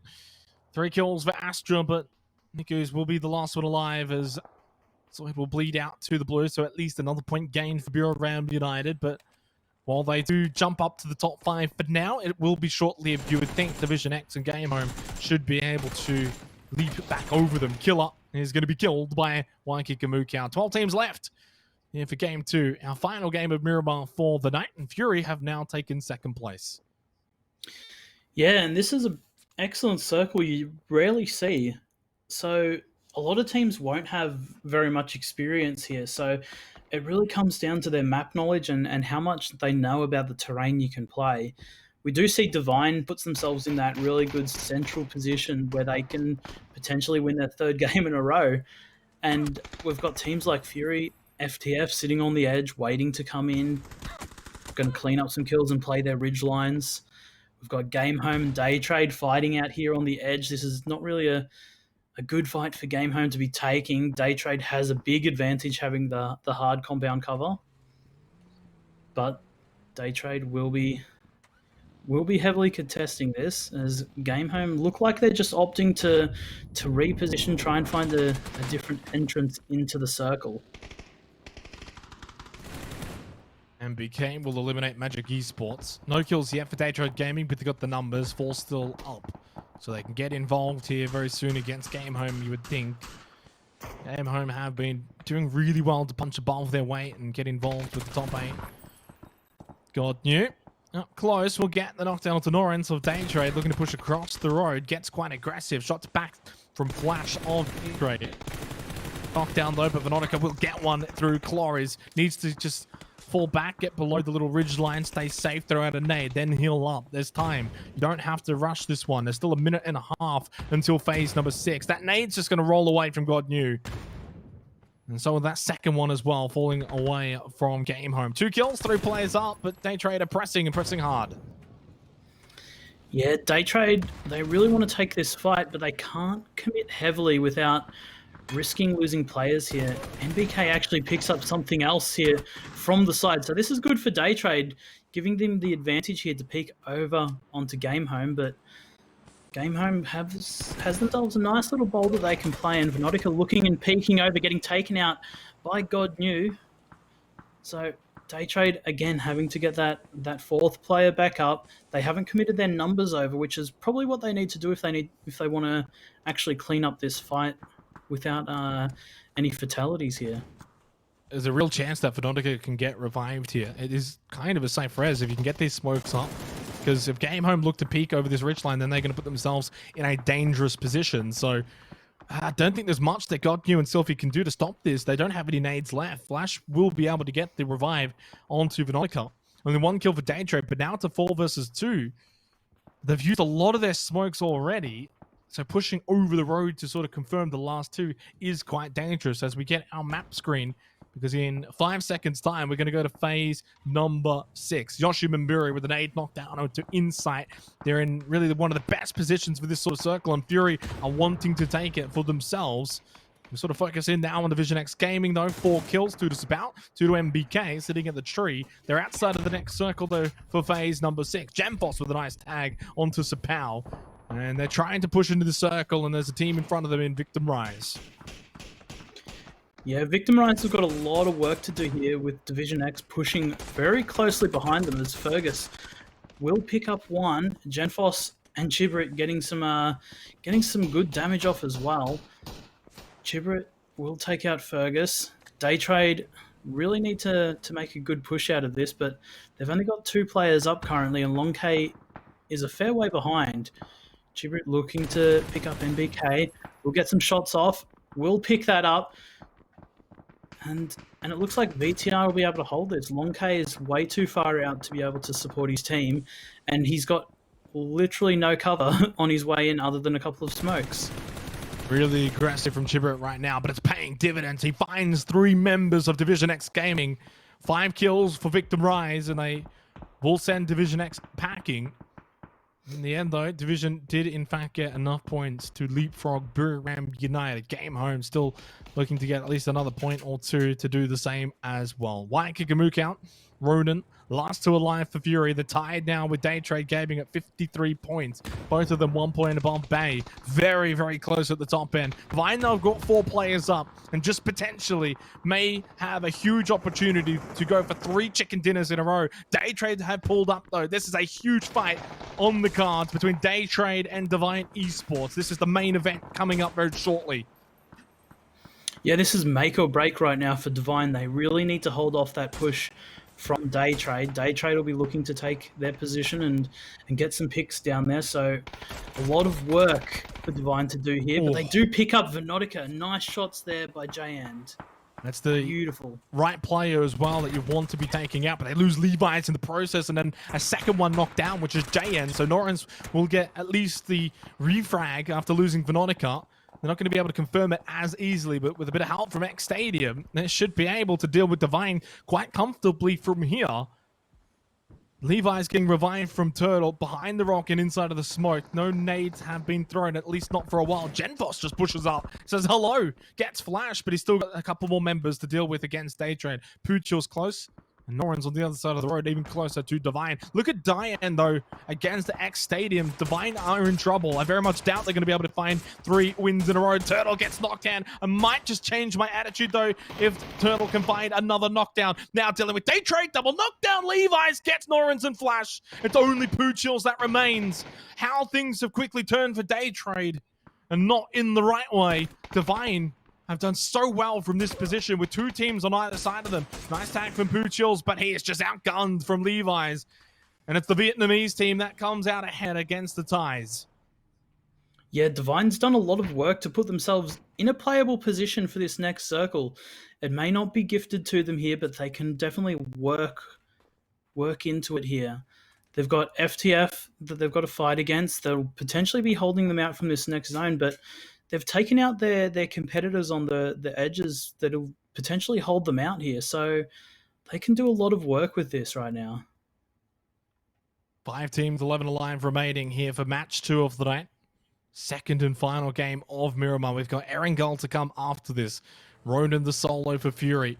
A 65-point lead. Well, not lead, but 65 points in total for Divine as they are in the lead. And looking to increase it ever further, and very well could find 3 wins in a row if they can get this one. Can they get this dub? Rossiter Jr. is gone. God Knew is gone. We are down to our final 4 teams remaining. 3 up for From the Future, 2 for MSC, 1 for Fury, and 3 for Divine. Surely it's either From the Future or Divine that comes away with the win here, Edge. Yeah, they've got the good numbers for it. From the Future's got a very, very strong position, but they've got a lot of work to do. They're waiting to get this pick onto Ronan. Ronan gets spotted out at the ball, but is able to get behind cover. This is the game that From the Future needs. They need that booster of 10 points to get themselves up into a more competitive position right now. And any kills they'll get will go definitely well. You've got to land those shots, though, when you get the opportunity. That could backfire. Ronan now stays alive. It's not ideal, though, for MSC. There it's on. Yoshimanbiri, Vega God still have to deal with Ronan. 5 more seconds till phase number 8. Divine looking for 3 wins in a row. And they very well are in the box seat for it, you'd think. From the Future, a team down at the bottom. Oh, Vega God just jumps over, and he's not going to be expecting Ronan to be sitting there. It's another kill for Fury. They now will take sole second place, at least over Daytrade, 57 points. But of course, Divine, you would think, are going to be able to extend the gap over Fury even further. Not going to be so far behind. And certainly you're happy with second. From the Future, though, 9 kills.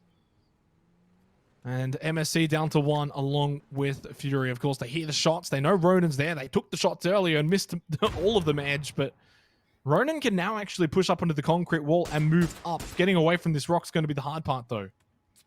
Yeah, that's right. Ronan is the player that you want in this situation for Fury. He's very, very strong, and he's been pretty consistent as of late. So definitely has the potential to pick up Yoshimanbiri and make his way into the zone. He is being heavily watched from the Future. Gets a couple of tags off, walks back into the blue, and actually denies the point to the blue zone. So whether it was intentional or not, it's a solid play nevertheless.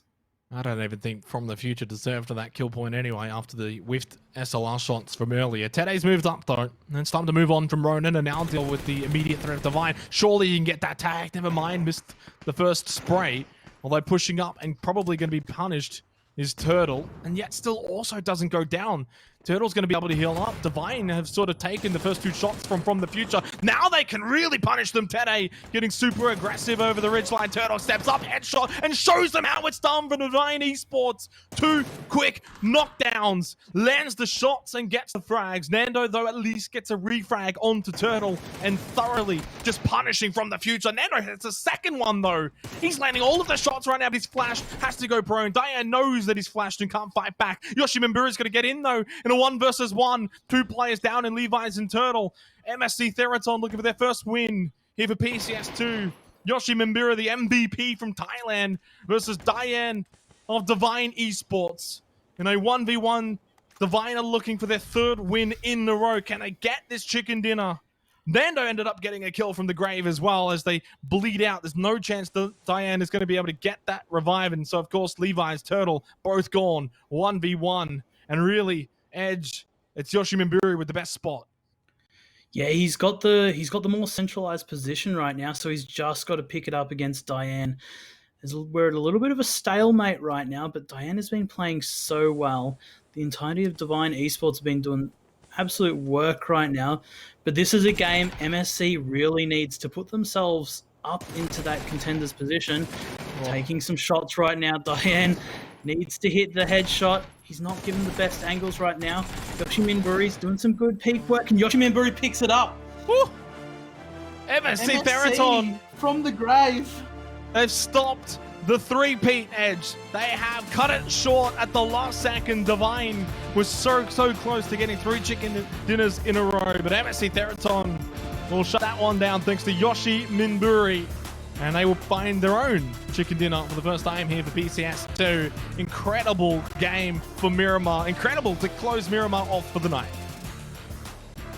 Yeah, MSC coming out of nowhere to win that game, where they had no right to win that game. FTF and Divine really just picking each other apart and giving Yoshi Mimburi that opening that he needed to be able to push up and put on some pressure. He got one of the flushes there, so he just made it work. He saw all the fighting, he pushed up aggressively, and he just took the duel. Regardless, though, for Divine Esports, that's the fact is they still get 2nd place. They still had a load of kills, and so they are still going to be in 1st place now after 6 games played. They are looking good. They're looking threatening, and well, the fact is they were very close to getting 3 wins in a row. In the end, though, Nando was probably the biggest factor throughout all of that. I don't know if Yoshi Mimburi wins a 1v3. So fortunately for MSC Theraton, Nando ended up sort of coming big towards the end. Look at that, though. The top 3 all coming away with 15 points. That doesn't happen too often. Yeah, and I mean, if you're Divine, you definitely take those. And From the Future and MSC, like, they needed those games. They needed to put some points on the board so they're not all the way down the bottom. From the Future, we'll probably put them like up near around the top 8. So that's definitely needed for them. And then Divine, 1st or 2nd, you'll take either of those. It wasn't your 3 in a row, but 9 kills in a 2nd is pretty solid. You can't be too greedy if you're upset with that for Divine Esports. And they've also now sort of built themselves a little bit of a semi-lead now, 14 points over Fury, who are in 2nd place. Of course, there's still that proverbial top 4 as a whole as we get the total leaderboard up for you here. 71 points now for Divine Esports. Fury in 2nd on 57. And as I mentioned, still the top 4 very close. 1 game, really, separating them still. But for Divine, it's something, a little bit of a gap, so that if they do have a bad game, or if they do sort of finish the night off in a slower fashion, they're still in a really good position. Yeah, that's right. Divine should be absolutely pleased with themselves right now. Against a lot of this top competition, getting any kind of lead, whether it's 10 points or 20 points, you definitely need it, because any of these teams can really just turn it on and just pick up kills and pick up wins no matter where they are. Have a quick look at the highlights here for Day 2, Match 2 of PCS2 APAC. It's the day of 2s In the end, though, Divine Esports will be stopped at just 2 wins. Astra and Buravan both going toe-to-toe very early on, and what ended up being costly for both teams as well, Edge. Yeah, that's right. It was a bit of duel there, but no one really came out the victor. Well, no, obviously not. In the end, they both sort of walked away wounded and didn't really gain much else from that particular game, as neither did a team like Division X Gaming either. They got kind of destroyed by Chibarit, who ended up getting a 3K very early on. They went out in 10th place. Day Trade versus Divine. I sort of build it up as the main event, and I thought it was going to be Divine who would get pinched in that position and falter, but it was Day Trade who got beaten up pretty convincingly in that exchange. Of course, the jumping Vega God, not expecting Roden to be there, well tanked out game for Fury. They picked up a lot of extra points that they wouldn't have otherwise got, which got them into 2nd place at the end, and of course came down to the wire between Yoshimimbiri and Divine Esports. So what a game. It had pretty much just about everything to close off Miramar. Yeah, it was a pretty exciting game, especially from an area we really don't get to see much in competitive play. So it was a nice change of pace and some really well executed plays, especially by Divine, who cleared out their back and then were able to push on to Day Trade there. Exactly right. So we've got 2 more games still to be played for today's matches. They will be, of course, on Erangel and, of course, after the break.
2 games done and dusted here for PCS2 APAC. 2 more still to be played out. We switch over to Erangel to sort of close off the weekend at hand. Edge, welcome back. Of course, we saw MSC Theraton pick up their first win here for PCS2 APAC.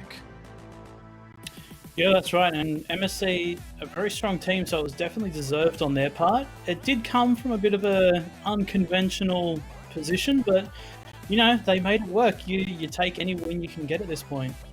100%, and obviously it did end up stopping Divine Esports from looking to get 3 wins in a row. What a story that they have been, from the final game of yesterday to, of course, the first 2 games of today. They've been almost unstoppable, almost, of course, in the end, stopped by Yoshi, Minburi, and Nando, I guess, from the future. The leaderboard, though, it's only a 14-point gap from first to second. Nothing crazy. And then, of course, second, third, and fourth are all basically 1 or 2 points sort of away from each other. Fury are doing a really good job of keeping up with first place. But the one thing they haven't had, Edge, is that big game. Everyone else around them has had a big game. It's time for Fury. I'm calling it. They need a big one.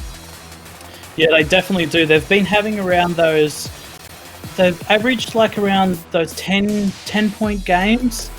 And where it's been enough to keep them up there, they really just need this bit of an extra push to get them over the line, to really put them up there. So they've got what it takes, just a little bit of a push. That's all they need. Of course, it's hard to be sort of too critical of them, right, considering how well they have been playing as a whole. But I'd sort of bring up the point that really everyone else around them has had these big games. They're the only one in the top 4 or 5 that has really struggled to actually go and get that big game. Look at the total points for Erangel, though. Bay, 40 points. Of course, last night they turned it on from the 2 points of Miramar to then, you know, the 40 points on Erangel to close off night number 1. They return now to what is, I guess, their prodigal, oh my god, my words, home. Words are hard. Where, of course, they just probably want to look to pick up where they left off last night. Yeah, that's right. Yeah, Fury's a team that they've only got 14 points for Erangel so far, so they're going to have to sort of lift it up a little bit. But, you know, Bay had their 40-point games, well, pretty much all of their points last night on Erangel, so they'll be pretty happy coming in here. If they can bring back that consistency, they'll be laughing. As we get our circle, I think right now the viewers will be laughing and the players not so much, because it looks like it's going to be a Sosnovka Island finish, although it's not a given. With this sort of circle edge, I consider this always to be the 50-50 one, when there's a couple of circles that can happen that quite literally are over Sosnovka Island from the get-go. This can very much just be 50-50. Yeah, this is as much 50-50 as you'd like to have, really. It is a bit of a big favour for Fury. Oh, that's a double for Tonke with the ump.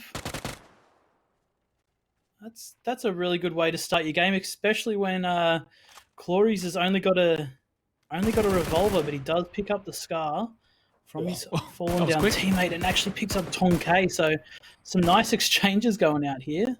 Well, 1 for 1 in the end. Did actually get to finish off Sylphie. Won't get God Knew. And no one else close by. Nothing that Valix is going to be able to help out with either. Nothing at all. Quite literally nothing. We'll just head over to his compounds and loot up, hopefully safely. But with this sort of circle that we saw for this sort of game edge, what's the sort of mindset here? Is it just all based on where you've dropped? Like, if you're Bay and you're over at Milta, do you just stay there and wait to see what the circle does? Do you commit one way or the other? You've got, for Bay in particular, you either stay your side of the bridge close to the bridge, or you just commit to the other side of the bridge and potentially camp teams coming across. But if you're a team like Fury, you 100% stay on the south side. We do see XS has actually committed to putting their numbers over on the south side as well. But a lot of the other teams will stay, for the most part, stay north until they see that second shift. There's a lot more teams, of course, north than there are going to be on Sosnovka Island. So even if teams want to elect to stay north, there's just not a whole lot of real estate that you can fit what is going to be 14 teams into what is 50% of the... Well, not even really 50%, because there's actually water involved too. So it's like a 40% playable area on the north side of this Phase 1 circle. And you've got to fit 14 teams in there. You kind of expect that we are going to see some fireworks early on, towards the very end of Phase 1 going into Phase 2. And for a team like Bay, you know, they're probably one of, if not the safest team right now on that Milta side. If they wanted to, they could even probably do like a 2-2 split, 2 on the Milta side and 2 over towards Crossroads, if they wanted to sort of have both sides covered. Because then obviously if you commit like all 4 members to Crossroads and then look to come back, who knows, maybe there's a team that's sort of crept up and taken that Milta position, so then you risk that. Same vice versa, if you don't take Crossroads and you don't get that information, when you do want to then cross, of course, a team could have pushed over and taken that too. So that's a possibility. A lot of a riskier play, though, and we'll see what happens over towards the end of Phase 1. Yeah, judging by plane path, Bay should be pretty comfortable here, assuming that no one's gone Novo to loot, so they should know that their cross across the bridge is reasonably clear. But a team like Fury right now, who is set up on the northern side of Sosnovka Island, who's setting up to camp the boat rotates, you're never really entirely sure where they're going to set up their splits. You also got the teams that want to sort of elect to take boats. Divine Esports have shuffled their way over to the Milta Power region and the cliffs, and they've actually picked up a few boats. So there's that option as well that we sort of haven't spoken about when you have this sort of circle. And Kaiser Tuna, well, And we also kind of spoke about this in terms of sending it over to one side, and they are going to do just that. Obviously, Bay will be completely aware of this in the surrounding area. And the win prediction has changed once again. This time, they're favoring Divine. For the most part, the top 4 or 5 have been quite similar. But what's the most interesting thing about the prediction now, Edge, is 30, 24, 14, and then 11. And then look at the substantial drop-off after that. The champion prediction basically says it's down to 4. Yeah, that's right. And especially with Bay, who's dropped down to like 3.4%, even though they're in that 4th spot on 52 points ahead of other teams, their consistency throughout Miramar and Erangel is pretty much what goes to show here that they're not really that high-rated team for Miramar. So do you have that consistency to carry on the rest of the game? I think right now it's going to be the big question is, can they do what they did yesterday on Erangel once again? And then sort of the question that will need to be answered for next week is their Miramar performances and looking to make sure that they can do it on both maps. There's going to be a lovely care package with Grows, Runehant, Nordra, SLR 3 times. We'll just sort of watch as Astros make their way towards the Gaka fields. We've got their own crate. Nordra and Canaxi. So it'll be the Grows that picked up. Wonder if the ghillie suit will be equipped as well. Why not, says Nordra. Although, maybe that's why. It's not exactly an invisibility suit, and he's going to get spotted immediately. We'll be able to just heal up, use that med kit, and Astrid to at least get a bit of information as well on the top of that Pachinki Hill. Yeah, that's right. Buriram has themselves a decent position for if this circle shifts back to the north. Astra as well can put themselves in a nice spot. But I think the more interesting shift here is looking if it comes north, because already it's starting to look quite congested. We do see the western side of the circle, though, is pretty free right now, with only Day Trade occupying the west zone. But we've got a lot of teams that have made that commitment on the South Island as well. As Juno that we saw before made their way over the Milta Bridge. Divine, as we just saw on your screens, ended up taking the boat over towards Novo. As you said, we've gone from 2 teams on Sosnovka Island to what is 4 teams, and then a couple sort of hanging around. And for example, Day Trade have got Ferry Pier, which is a great spot. I presume they would have a boat ready to go if it does go south. So they're in that sort of position where they can cross really with ease. Bay's another team that can cross with ease. Cerberus have lined themselves up with the cliff path, which it's a popular one, Edge, but it's usually very, very dangerous. And Fury are going to be sitting at that beachfront waiting for a team like Cerberus at the cliffs to go for that shortcut. Yeah, that's right. And even we see Bay taking some shots at Cerberus as they start to move that boat. So it's definitely not a safe cross by any means, especially when the zones are 50-50 here. You really just can't commit to anything. And when you need to commit, teams are already in such strong positions just to shut you down. North or south, Edge, where are we going? South. Yeah, it's got Sosnovka Island written all over it. It could go central, though, as well, and cause the 50-50 split to stay. Oh, it's done just that. Oh, boy. I've mentioned it at the exact opportune time. Of course, for Phase 3 as well. This is the thing, though. It can very well still go to Sosnovka Island. Very unlikely. I know Phase 3 doesn't have a setting for it, Edge, but it feels like it usually does. You know, even though it doesn't, it usually fixes things up. Yeah, that's right. It normally will take a bit off, but you do see those odd shifts where it will keep both sides of the island in pretty much perfectly. And right now, you're probably going to see most of the teams commit to that North Island because there isn't much of South. But you'll probably have 1 or 2 teams stay on the South side because they know they're going to be free and they can come in late across the bridge or late with a boat. This is going to be a jam-packed Phase 2 circle here for Erangel. Another code for the Pick'em Challenge on your screen if you're quick enough to enter that one. Congratulations. If not, obviously there'll be more to come. Next stadium, going to make the quick trip across. Kaiser Tuna and Fury still going to be quite late. Now, Divine, of course, we saw them before at Novo. They've elected to just take their boat, go back towards the cliffs that they came from. So it's going to be a long rotation for Divine, a very long one in the blue. So much so, Edge, I don't expect them to actually be in Phase 3 until phase 3 begins. So I think I'll just skip phase 2 altogether. Yeah, it's not looking really good for them. And like Bay previously, you would have thought that Bay has like better opportunities here coming into the zone, but Divine and Bay are going to struggle right now because a lot of teams have got their feet planted firmly in their positions that they're going to play from for now, and Bay's going to be looking for any kinds of spots they can, and a lot's going to just be occupied. Fury, I think at this point, along with Kaiser Juna, are going to have to stay on Sosnovka Island. They don't have much of a choice. X Stadium have taken the petrol station and the fire station as well. Daytrade have just moved out of Ferry Pier, which is now occupied by MSC Theraton. Cerberus will take the yellows at the cliffs, and Buram game home in that usual exchange between the compound and the woods area. Everyone else, though, where do you try and find occupancy if we continue to go around this sort of lighthouse area of Ferry Pier? This is the problem. If we get a hard shift up to the very north, like that will be the Gatka field still in play, then we've probably got ourselves a bit of a quieter phase 3 than maybe expected. But anything that's center or south, and real estate is just going to be hard to come by. Yeah, and once this circle, if it shifts towards the northern area, you've realistically just got an open field with a couple of huts to play with.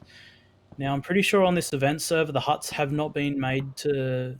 The breakable huts have not been made concrete yet, so teams won't have that hard cover as easily to play in this update.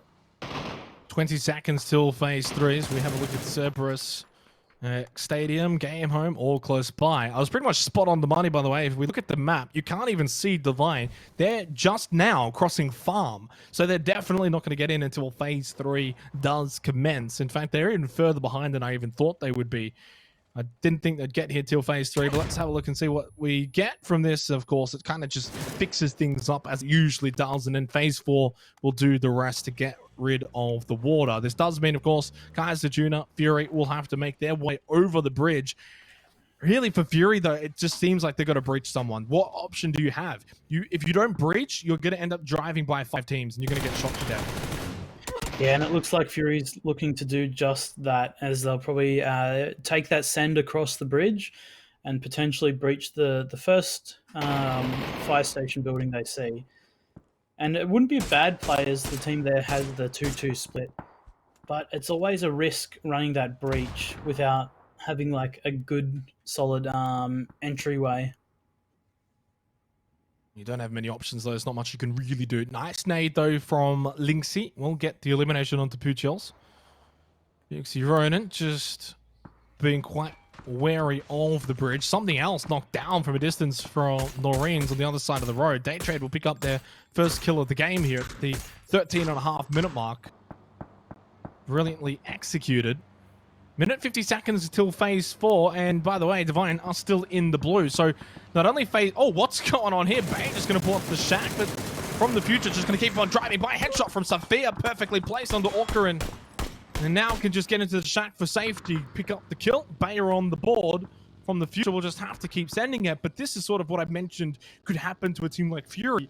If you don't breach, you're going to have to just drive by so many different teams. Obviously, from the future, didn't have as many options, though. They're going to have to now breach this compound of MSC. Headshot from Yanku, and Defiant flips the Dacia, flips himself. This has been disastrous for From the Future. They're going to be sent out of the game pretty shortly. Yeah, Divine cleaned up TD as well and knocked himself out. So leaving it all up to Nandu now. He's done a lot of work previously on Divine, so he can definitely pick up some kills here.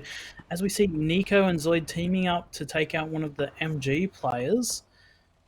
But MG now, 2 players left remaining, and they don't have really the best spot with a very hungry Astra looking to pick up these 2 kills right now.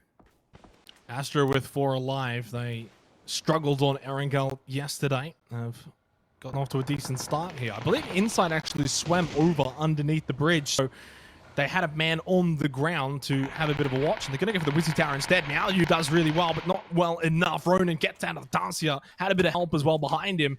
Brilliantly executed from Fury. Rather than going for the fire station, they went for the Wizzy Tower, expecting that to probably be open, if not only one there. Probably expected, right? And Jken's by himself. 8 more seconds till phase 4. KT are in the circle. Divine have just made their way in up north in the Gaka fields, and they probably won't have to move for this next one, you'd think. Yeah, that's correct. That's phase 4 right there for you. Yeah, and Divine are going to be coming in with probably not much meds left now after they've been in the blue for a couple of circles now. So they're going to be struggling a little, but they do have themselves a position in the zone, which is more than you can say for teams like KT and VTR and Archangel Predator right now. They're going to be looking for anything that they can take, and there's not really too much. The huts are mostly occupied by Bay and Divine right now, so it's going to be a struggle for anyone looking to come in.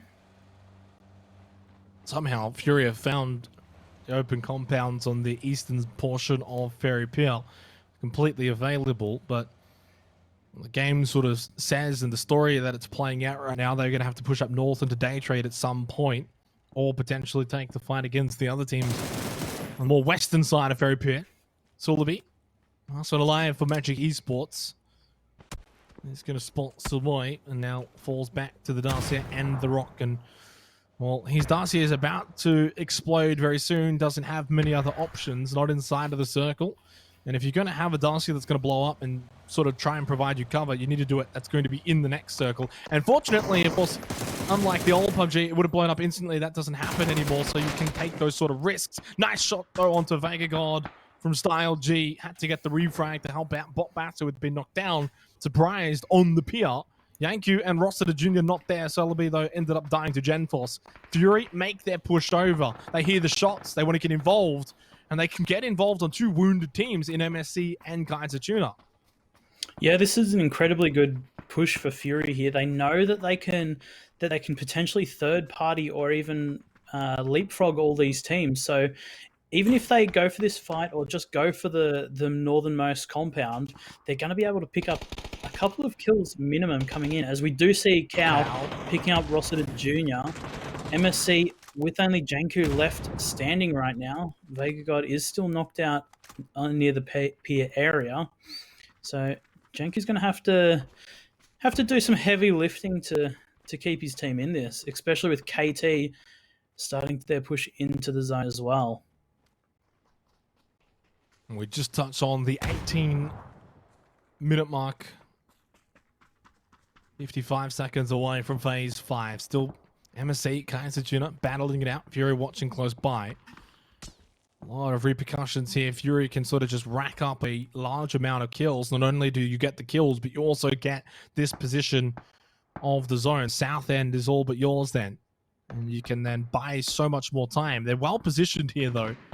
Definitely the best placed team out of the 3 in Ferry Pier. Kaiser Tuna, probably the worst placed team. And MSC are then going to be pinched between Fury and KT. Astra in a great spot, though. I mean, what do you actually call the position that Astra's in? It's one of the new locations, of course, back when Erangel 2.0 came out. I mean, I think a lot of teams will either call it trenches or bunker. You do have like that a lot of trenches in there to play through. You've got your artillery. You've got a lot of hard cover where previously that hill was just a couple of trees to hide behind, and nothing else really more than that. So it's a good addition to Erangel 2.0, definitely. Well, Astra are also really happy with the addition of this circle. It's going to feed right on top of them for phase 5. They are in the box seat here to try and climb back up the standings, because just quietly they have fallen pretty far down. They're almost in the bottom 4 edge from where they started. They had something like 16 points after 2 games played, and since then only 10 in total. They need a big one here just to get them back into the top 8 and back into the thick of things. As Glory's probably no chance at all here. It's the last one alive for game home. That is a nade they're going to be careful of, though, that was thrown. They'll be fine. Yanku 2 off, just waiting for KT to make the way up the stairs, but he's completely outnumbered. Kaiser Tuna will send MSC Theraton out, so our winners from game number 2 tonight are going to find themselves out very early on, and MSC kind of just summing up the way they've been in 2020, inconsistent. Yeah, and Kaiser Tuna, they traded out their players really well there, actually. So They sent up all their players at the same time to trade the one player, but it doesn't look like it's going to really do much for them, as you've got Fury sitting on the edge of the zone right now, waiting for them all to make their journey into the circle, Well, and that's where they're going to pick it all up. Divine are in a world of trouble right now. They very well could exit this game with just about 0 points. Diane's the last one alive, and that's probably the end for Divine Esports. To be fair, for them, it's one of those games where they didn't necessarily do anything wrong. They were probably, out of the 16 teams, the ones who copped it the worst, but that was probably their own decision making. The way that they decided, instead of pushing through Novo and pushing up, they waited around at their boats, went back to the cliffs, and that was always going to take a large amount of time. Diane goes down. Divine get nothing from this game, stuck on 71 points. Style G, though, eliminated by Genfos, who's now got 4 kills for Victim Rise. Most importantly, though, Edge, with Divine eliminated in this game, teams like Fury, Daytrade, Bay can now close that gap. It might only be a slim one. It's about to get a whole lot slimmer. Yeah, that's right. This is the perfect game for these teams to pick it back up. There's not a big gap, but just a couple of kills here definitely closes it up nicely for them. And being a team like Bay, being on your favored Erangel right now, you really need to put the numbers on the paper. 10 teams left alive here. Match 3 of the night. Miramar are going to have to get moving soon. 3 seconds until phase 6. Will it continue to feed on top of Astra? They've gotten the majority of them, and they're going to get yet another one here, holding out in the trenches. It's their game to lose. It's their game to now, with 4 players alive. And I usually say it on the home broadcasts in OCE that if Astra have got 4 players alive at the 20-minute mark, they usually go on and win the game. They usually go on and do good things, because despite their greatness, Edge, they are a team that do lose players very early on for whatever reason. They haven't done that this game, and they're in a good position. They've been fed their game to win. Yeah, that's right. And this is a really pivotal point for Astra here, because they're going to be pushed on all fronts. They're in the dead center of a hill where every player needs to go to, so they're going to have to really make sure they're firing on all cylinders to really just communicate well and just clear everything methodically. If they let through one snake through the gap, it's going to get rough. Yeah, 5 kills already is pretty well placed for the position that they're in, which typically is not the most ideal spot. Obviously, it's good because not many teams are going to be able to spot them and shoot at them, but then it's also vice versa. It's kind of hard. Lots of trees. Then also you have to peek over ridges, and it's not the easiest spot to sort of hold and find a whole range of kills. Not like teams are going to drive into you and breach you either. So it's mostly going to be these teams on the outer edges just killing each other. Yeah, and we see Astra has shifted all of their focus to holding out their west side. They've decided that that's the threat. You've got XS and Cerberus fighting on that eastern edge, so you don't really have to worry about them for now. So very smart for Astra to shift their focus and look towards Fury here. 8 teams remaining. 23 alive at the 23-minute markers. X Stadium just going to lose Noctan immediately, though, to Haisaki. Marcus, though, with the refrag, gets at least 1 back. Daytrade lost 2 kills earlier on. They've just now lost Monotica to Marcus. Quickly sat down with the barrel. Norins and Flash still standing. Daytrade, while they've got a decent amount of players still left, up 3 in total, they haven't really been able to get involved in this game in the same way that the likes of Astra and Fury have been able to do so far. J-Ken's gone, thanks to God Meow for Bureram, who have now jumped up into the top 6, and Astra are very close to finding themselves in the top 8. They were sitting 5th last, Edge, now 9th. Yeah, this is definitely the game that Astra needed, from having a 0-point Erangel yesterday to now picking it up like incredibly well. They need this. This is the game they definitely needed.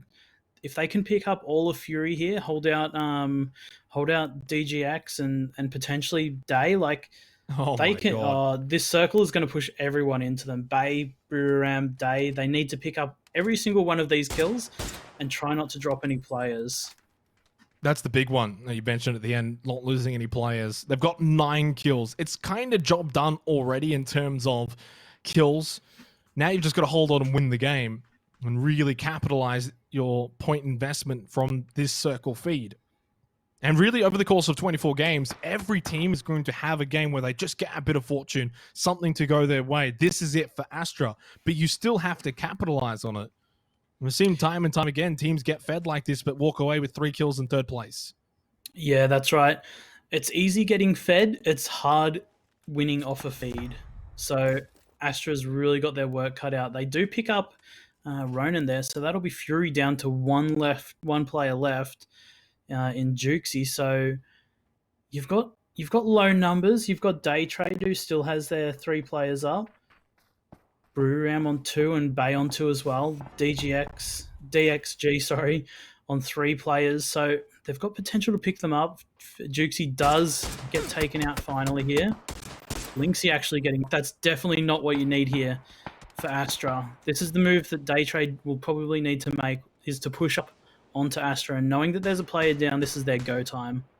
Well, headshot landed onto Veronica. Fortunately for Astra, though, they got the cover that they can get the revive. Nikus will quickly get over and do that.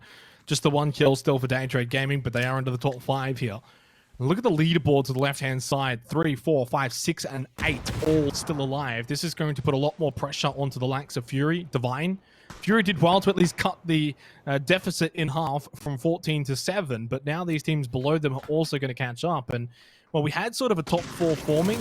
That's very quickly changed. God Meow knocked down. Noreen's from behind. Still has Nordra as well for cover. God Meow with a nade. Nordra's also got one primed. Going to throw it straight over into the smoke. Bounces well. Not well enough. Does take out Noreen's, but didn't quite get flashed. Lynxy with a knockdown behind onto Veronica. Lynxy gets the second one onto Flash. It's Astra's game. And they look astronomical right now to win it, surely. Pushing up closer towards God Meow and Nordra. Nordra does have a grosser, and up close, that thing is lethal. Yeah, that's right. And Buriram's the next team on the chopping block here for Astra. They need to wipe this out quickly.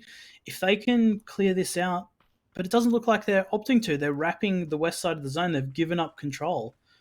I think they've got different ideas here. They might want to clean out DXG first, and Extreme's going to start doing that. They do have a nice bowl here, and Buriram's got a little bit of hard cover to play off here, but Astra's just playing this methodically, making sure they don't lose anyone. Buriram have done well for themselves, playing in from the edge. It definitely suits their playstyle, and that's 2 games in a row now, might I add, for Buriram, where they've been able to play more of their playstyle, and it's no surprise now they find themselves back in the top 5. Team with high expectations. And look at this, 4, 5, 6, 7, all still alive. This is not like there's a couple of stragglers down the bottom half of the standings. These guys are all fighting to... And really, all 4 of these teams would feel like they can win PCS2 APAC. They're all fighting to catch back up to Divine, Fury, and Day Trade. Yeah, 100%. And a team, especially for Bay right now, they had a rough start where they got stuck in their huts and they had to make a move into the circle. And now they've just sort of crept in and they're just staying quiet. They want everyone else to fight around them and to be like in our previous game with MSC. They want to be that last team surviving to come and try and clean up the scraps. 13 kills so far for Astra. How many more can they get?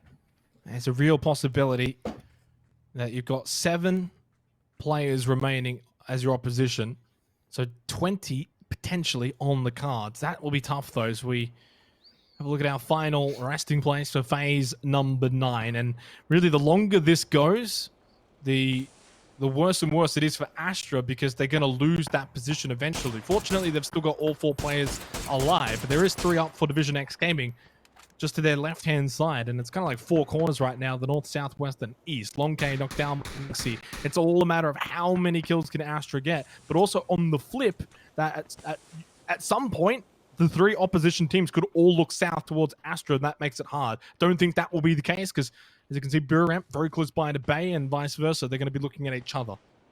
Yeah, this is going to be a very chaotic final circle here. This is more numbers than you normally see alive, and that's just because of this new terrain. You've got so many places just to hide, to play off, and just to snake in. So like Bay's doing here, they're starting to creep up on Buriram. Loki's is throwing in the utilities. Sophia's looking for some peaks, seeing what he can get off this. They don't want to get picked off from the other side in the meantime, though, but everyone is slowly getting pushed closer and closer together, as we see Buriram's about to lose their position. Linksy with the knockdown. God Meow though looking to get one back over towards Bay. So Nordra, God Meow both split. They were pinched from between Bay and of course Astra. I don't know much more there's going to be happening from Bay. God Meow ended up getting both Loki, Zet and Sophia. Linksy does confirm Nordra. Division X have still got 3 up, and with a knockdown onto Linksy, they can sort of make the numbers quite even. Now Sapao, MBK, never mind, they lost Long K. Sapao gets a knockdown onto Extreme, and now it's a 2 versus 2. Zoid, mate. Like, stealth operation into the smoke right next to Sapao. You could smell him. Now he can shoot him. MBK looking for the refrag. It's important. He gets it. We've got ourselves a 1 versus 1 versus 1. Incredible. 3 solos remaining. There goes Division X Gaming, though. Surely, no. It's Berry Ram. Oh, Astra just choking at the end into the blue.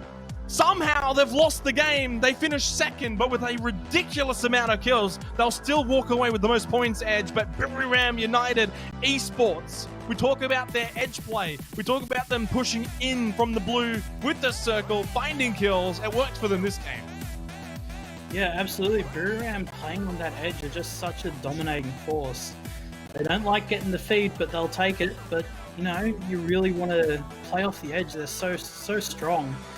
And Astra there as well, picking up 17 kills in the second. That is a very well-needed game for them.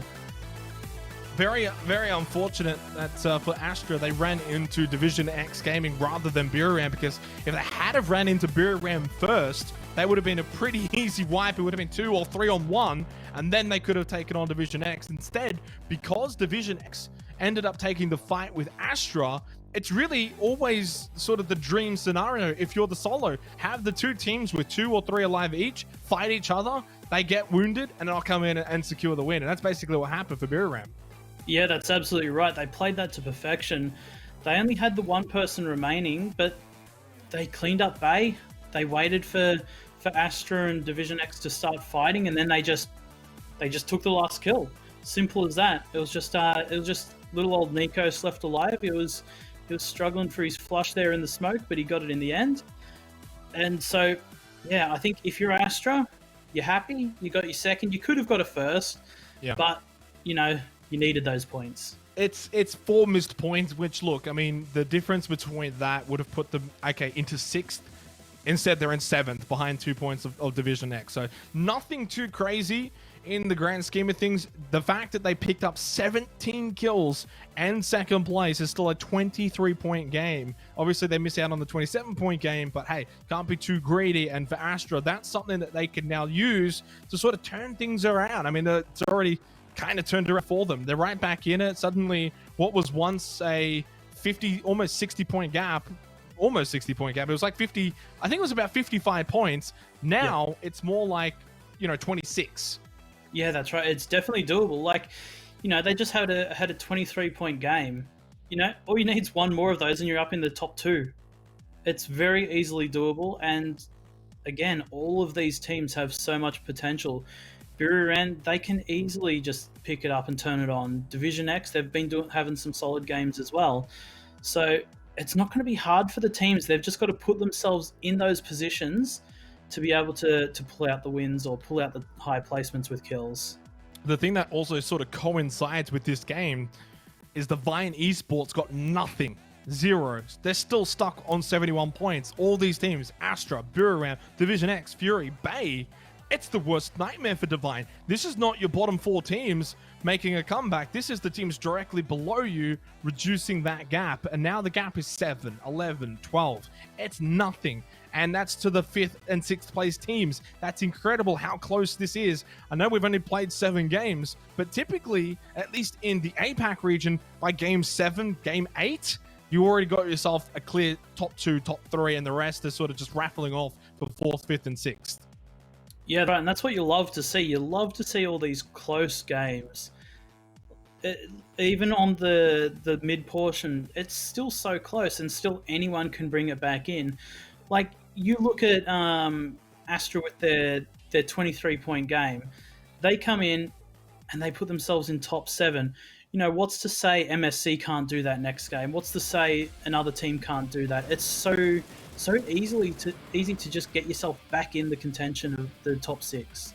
A team that will need to do that, though, is Cerberus, and to a degree that the other team you mentioned, MSC Theraton, right? Those two teams, high expectations, but right now, Cerberus, third last after 7 rounds played, and their star man, Hisaki, just hasn't really been able to sort of provide the numbers that he was providing in PCS1. But it's also been a team effort, and unfortunately the effort is lacking for Cerberus right now. The two clear bottom 2 teams though, Magic Esports, Erangel, Predator, unfortunately there's now starting to be, as I said, the clear bottom 2. They're the ones that need to turn something around just for the sake of pride more than anything. They're already 60 points behind the top spot. Yeah, that's right. It's not looking good for them. Archangel Predator is a team that I would have put up there in that top 6 position, but they just haven't been able to show it so far. So they're obviously disappointed with themselves, but they know they can turn it on, and they definitely need to. Big win, though, for Bureau Ram United. Of course, a lot of talk being about Astra in that particular game. For Bureau Ram, 18 points. This is now, what, 2 decent games? Well, I mean, the last game, they've only picked up 3 points, but still, massive game. And they've kind of just been the team that is picking up 4, 5, maybe 6 points a game here or there. Nothing too crazy. And really, besides a second place with 10 kills, this was finally their next big game and big performance from a team that we have big expectations. So, one more game to be played out. We're going to go to a break. We're going to just prepare for what's surely going to be a blockbuster of a game. It's going to be Erangel, 4th game of the night, coming up after the break.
Final game of the night coming up very, very shortly here. Of course, it's going to be Erangel for game number 4. Edge, we've seen a whole lot tonight, and what we've seen most importantly is that there is a very even competition here for PCS2 APAC. Yeah, and again, you love to see it. It's what makes PUBG is when there's some close games, it just makes everything so much more interesting. You've got to see those top 5 teams fighting it out. Every point matters. You just want to see the best action possible, and this is it. Right now, it does feel as if it's wide open for the taking in terms of first place, for instance. There's no runaway, clear front runner just yet. Of course, Day Trade, was in first, no longer first. Divine in first, gonna then fall victim, sort of like the way that Day Trade did, right? We just saw them 11th, 0 points. They still hold first by 7 points. It's not much. You have another 0-point game, and I can't then see them finishing off night 2 in first place. So we'll see what happens. Who's gonna end up in first place at the end of week 1 for PCS2 APAC? It's Erangel. It's the final game. It's around the corner right now. Yeah, that's right. It's incredibly hard to hold a lead, especially with all the pressure of all these top teams just biting at your ankles constantly. They're scraping points together.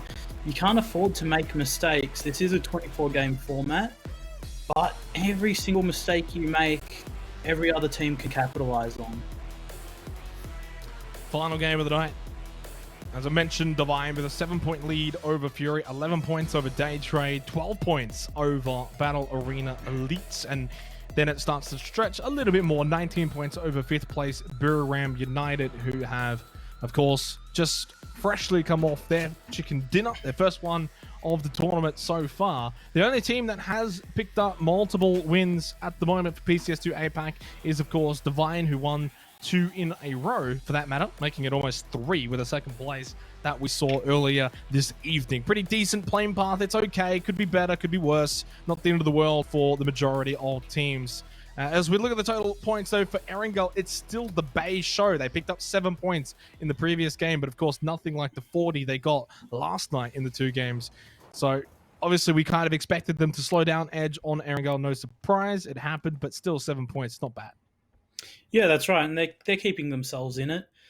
Yeah, there's not that much of a margin between the top 4 or 5 teams, so every point you gain here is definitely one you need to 100% confirm. And that's what we see most of our teams doing, as we have a nice little central circle here. So majority of the teams in right now going to have KT and Fury needing to get off that military island, unlike last game where they stayed there for a little bit.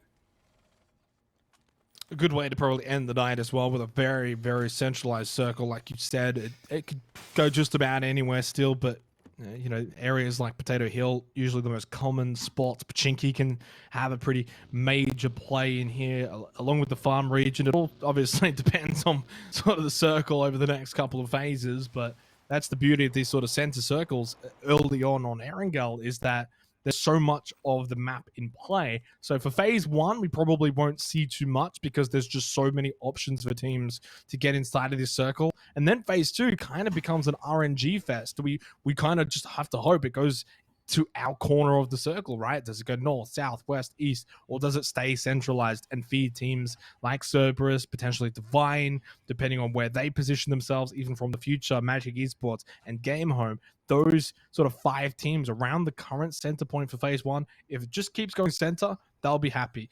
Anywhere else, though, and of course, then it comes down to RNG. Yeah, that's right. And you see areas like Pachinki that have their fields that were previously pretty barren now have some a lot more playability with the new trenches and bunkers they've put in. You've got your different hay bales around as well. So even these difficult to play areas have been made a lot more playable now. So if it centralizes around Pachinki, a lot of teams have more options for what they can do late game. I certainly agree. Definitely feels like this is going to be a quiet one for phases 1 and 2. Mentioned obviously Fury, Kaiser Juna going to have to make their way up from Sosnovka Island. So we have a look at Division X, who, while still thereabouts, currently 6th place without really setting the world on fire. They're just hanging on, and they're a team that, of course, can provide a lot of firepower, can have big games in quick succession as well. So look to them to turn things around next week and the week after, of course. And this is sort of the beauty of the current format. Obviously, the sort of 4 games a day is a controversial one, but the fact that it's 3 weeks gives teams a lot more time to sort of fix things and rectify issues. You know, whether it's not just about the 1 week between week 1 and week 2, it's now also then that 3rd week as well. Yeah, that's right, and especially with like a team like VTR, we actually see them. They've changed their Erangel loot spots multiple times right now. So maybe they're not comfortable where they're playing currently, and they're just trying to figure out where they can make it, where they can make themselves fit. You've got that reasonably long format, so you can try and get into some sort of a groove, but yeah, changing up your loot spots every game is gonna give a little bit of variety and a little bit more interesting sort of plays, but you've got to make yourself comfortable. Bay going to be coming in, of course, from the Milta region, just around farm at the moment. They have been very decent to watch. Of course, representing Malaysia/Singapore, but with 2 players from OCA. I consider them to be also representing OCA. So in a way, almost representing 3 different nations, but 4th place right now, 59 points, of course. Erangel was their map last night, 7 points in the previous match. Big things expected then, I guess, really, in this final game for Bay. Another 6 or 7 points is going to be ideal, but we know they're capable of 15, 20 points as well. Yeah, 100%. Bay is one of those teams that if they make themselves some space, they can just pop off, and they've shown it time and time again, especially with their win last night, is that they made themselves space and they just split up and they just picked up kill after kill after kill until they finally got that win. Fortunately for Flood, hops into the UAZ, gets out in time before Kaiser Juna make their way over to that compound. He'll move on, meet up with Sophia and crew. So fortunately for Flood, look at that photo. You can Such a cute boy.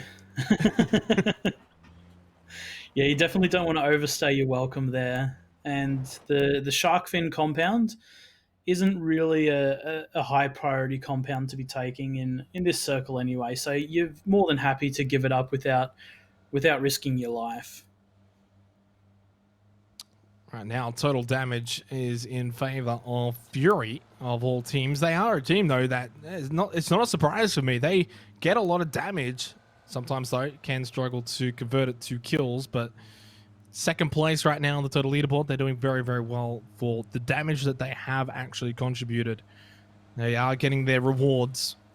2 more minutes until phase 2. No real close interactions between any teams. Probably Kaiser Juna pushing onto Flood was the closest that I've seen on the map so far over the first 7 minutes here for the final game of the night.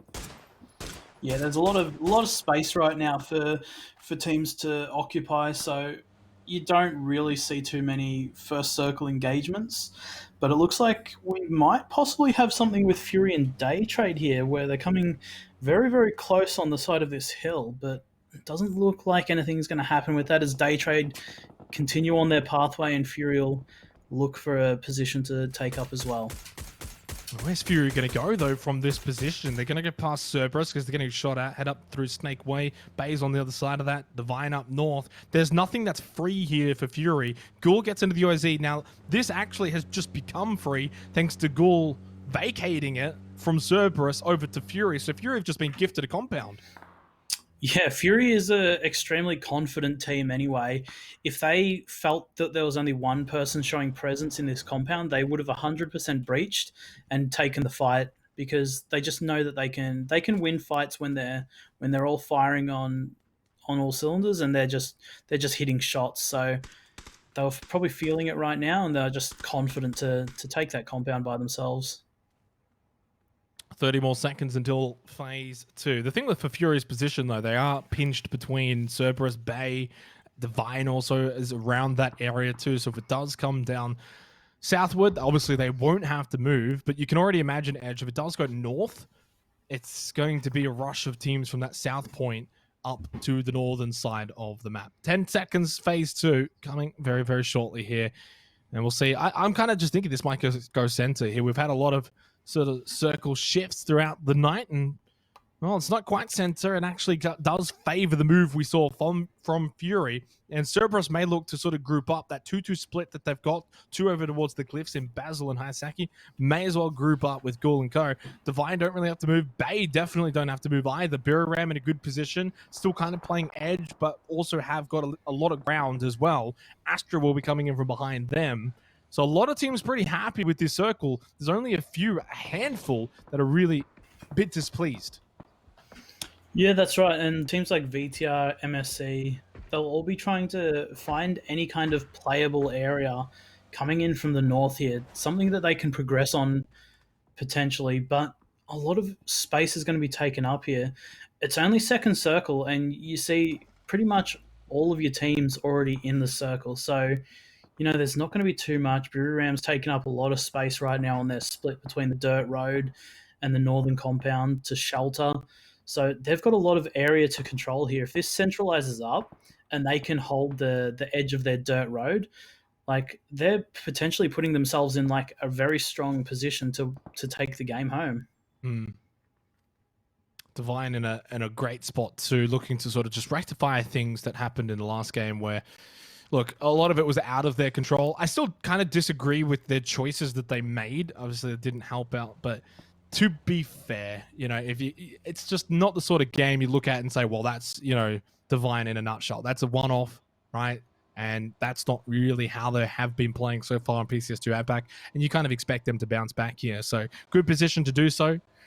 I wouldn't even be surprised if they go in and win this game or get second or third, for instance. And if they do that, it kind of sort of completes the night as a whole, right? Like first, second, and then another top performance, and then obviously only damaged by the last game we just saw. Yeah, that's right. And it's Divine's previous game, they took a gamble and it didn't pay off.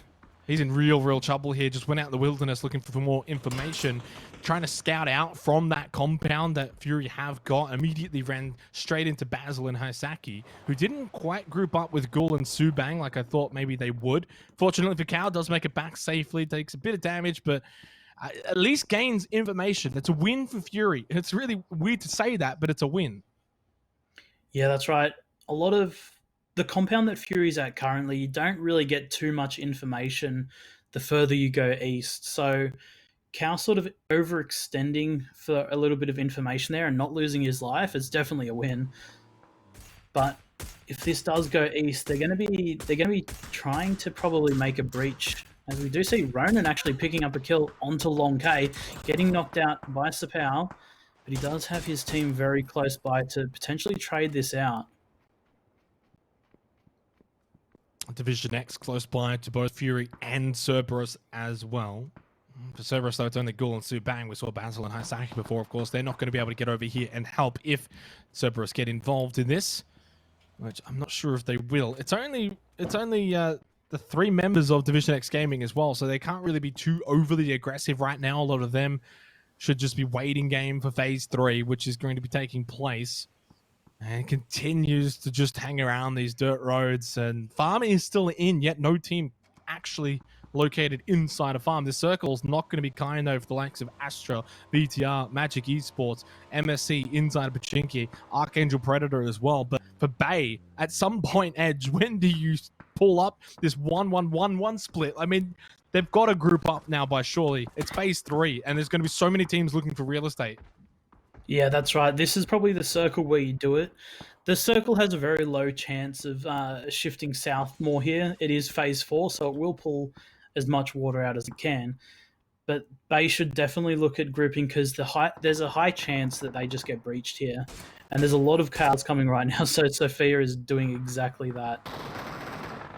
Zoid's going to go down early too from the future. Orcarin picking up that elimination. Carbs, a bit of an explosion. I don't know what just happened to that dance here, but and almost ran into an invisible wall. Subang with an 8 underarm throw. Miao Yu is going to be very low. Back 10 throws one inside of the building. This should get a knockdown or two. Hisaki from the outside, and there is the 2 knockdowns from Noctan. Like I mentioned, he should be able to get Molotov in from Jaken as well, sitting inside of the bathroom. Ghoul trying to just get off that heel. Has Basil for help from the outside, so he can't just give up on this fight. Basil's done really well to sort of help out, get a few knockdowns. Miao Yu still down.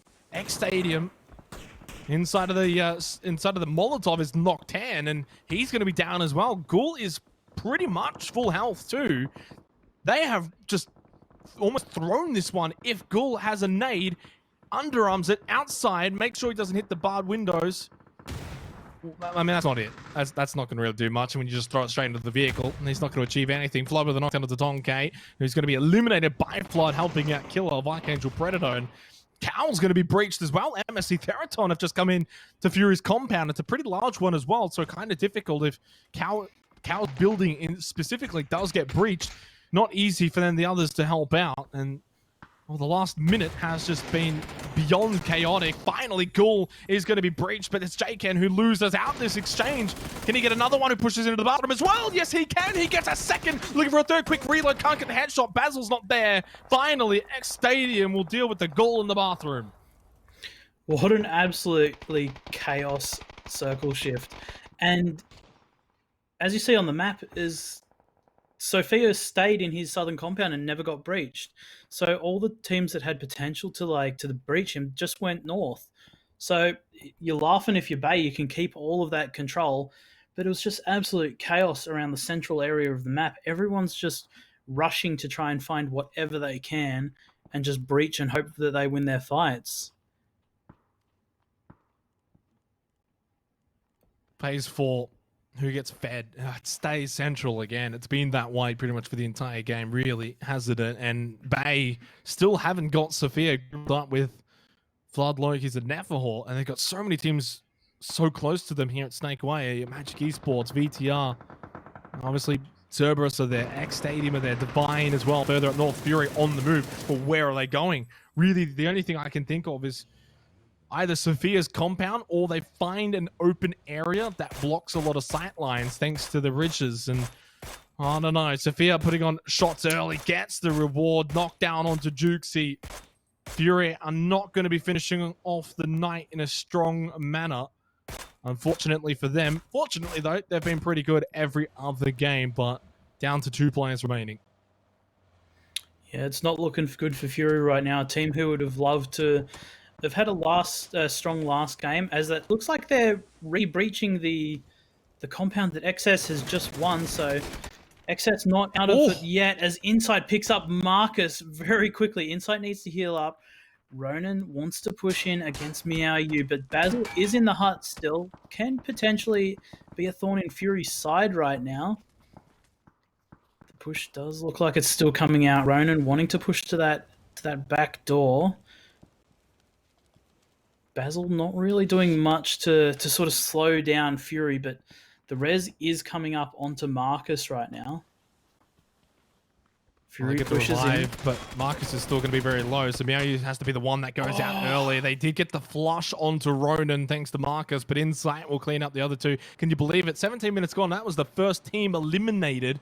There's going to be many more to come over the next 2 to 3 minutes, that's for sure, especially here up north at Potato Hill. Fortunately, though, for Fury, Insight gets a kill.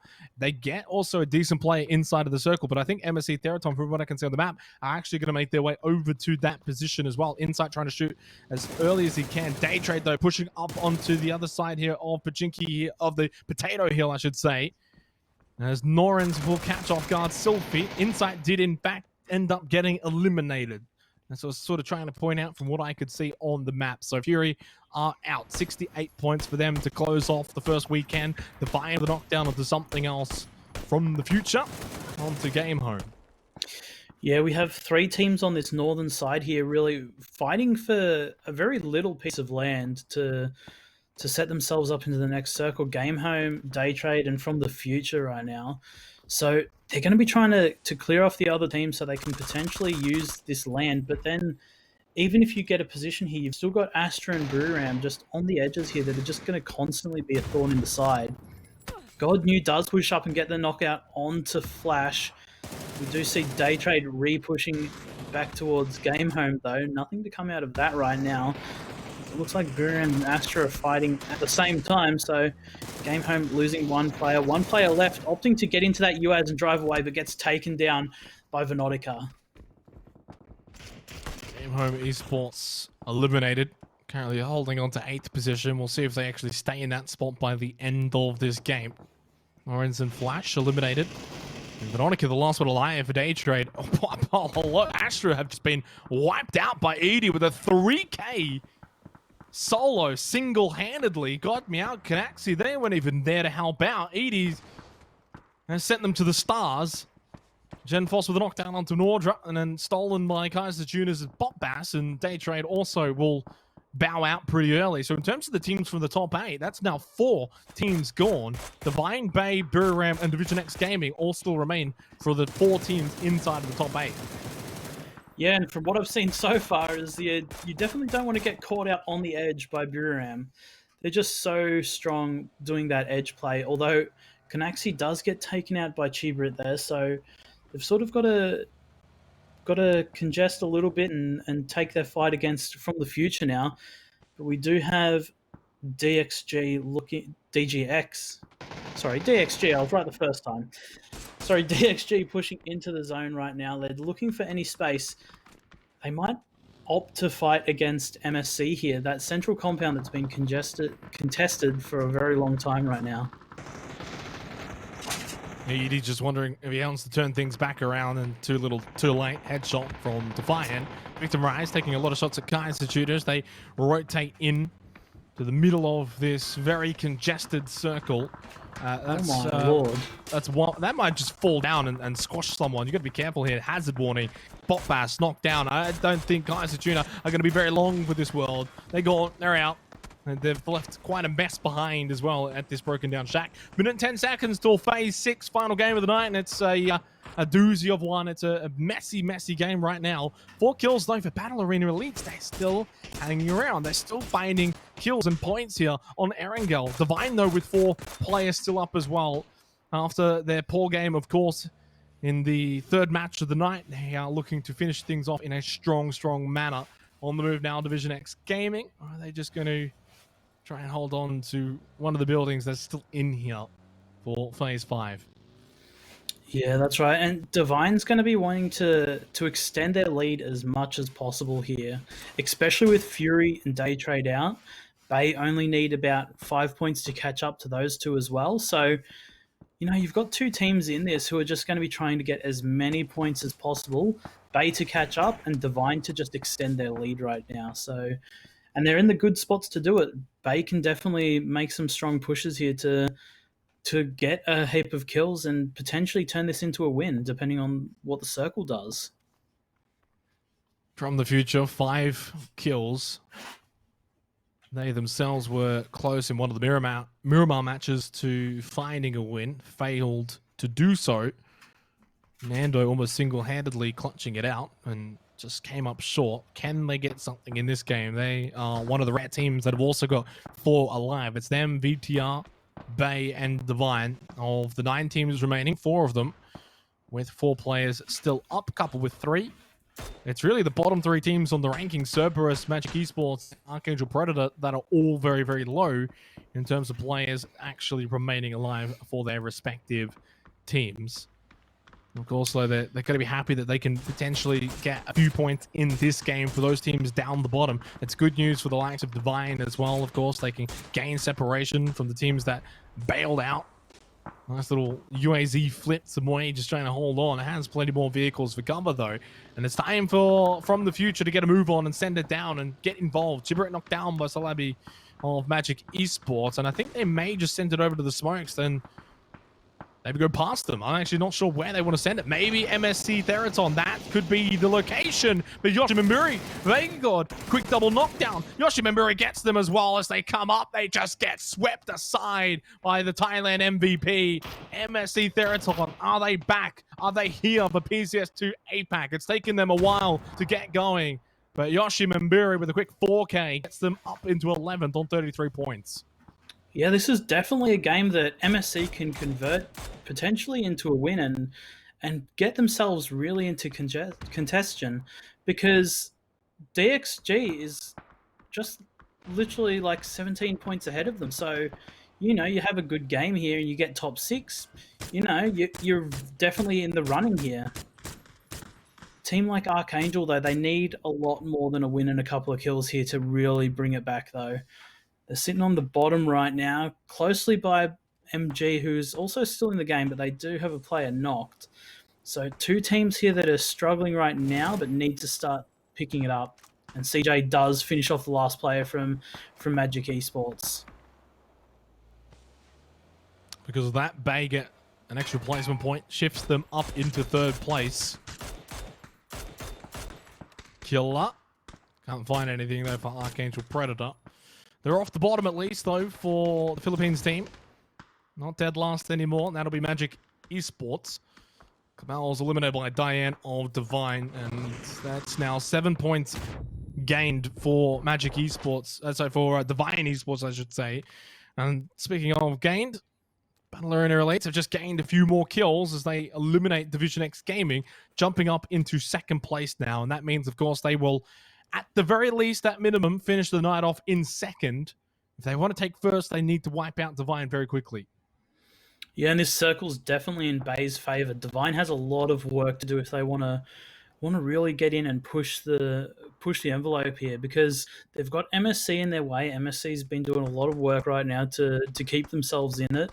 Both teams aren't currently in the circle, and you do have a lone Sophia who's creeping around behind trying to pick off any players he can.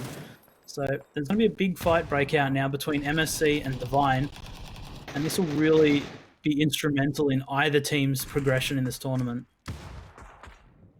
5 kills for Divine Esports, looking to find a few more now here against MSC Theraton. And Yoshimamuri stand up for his team once again, like he did a few moments ago.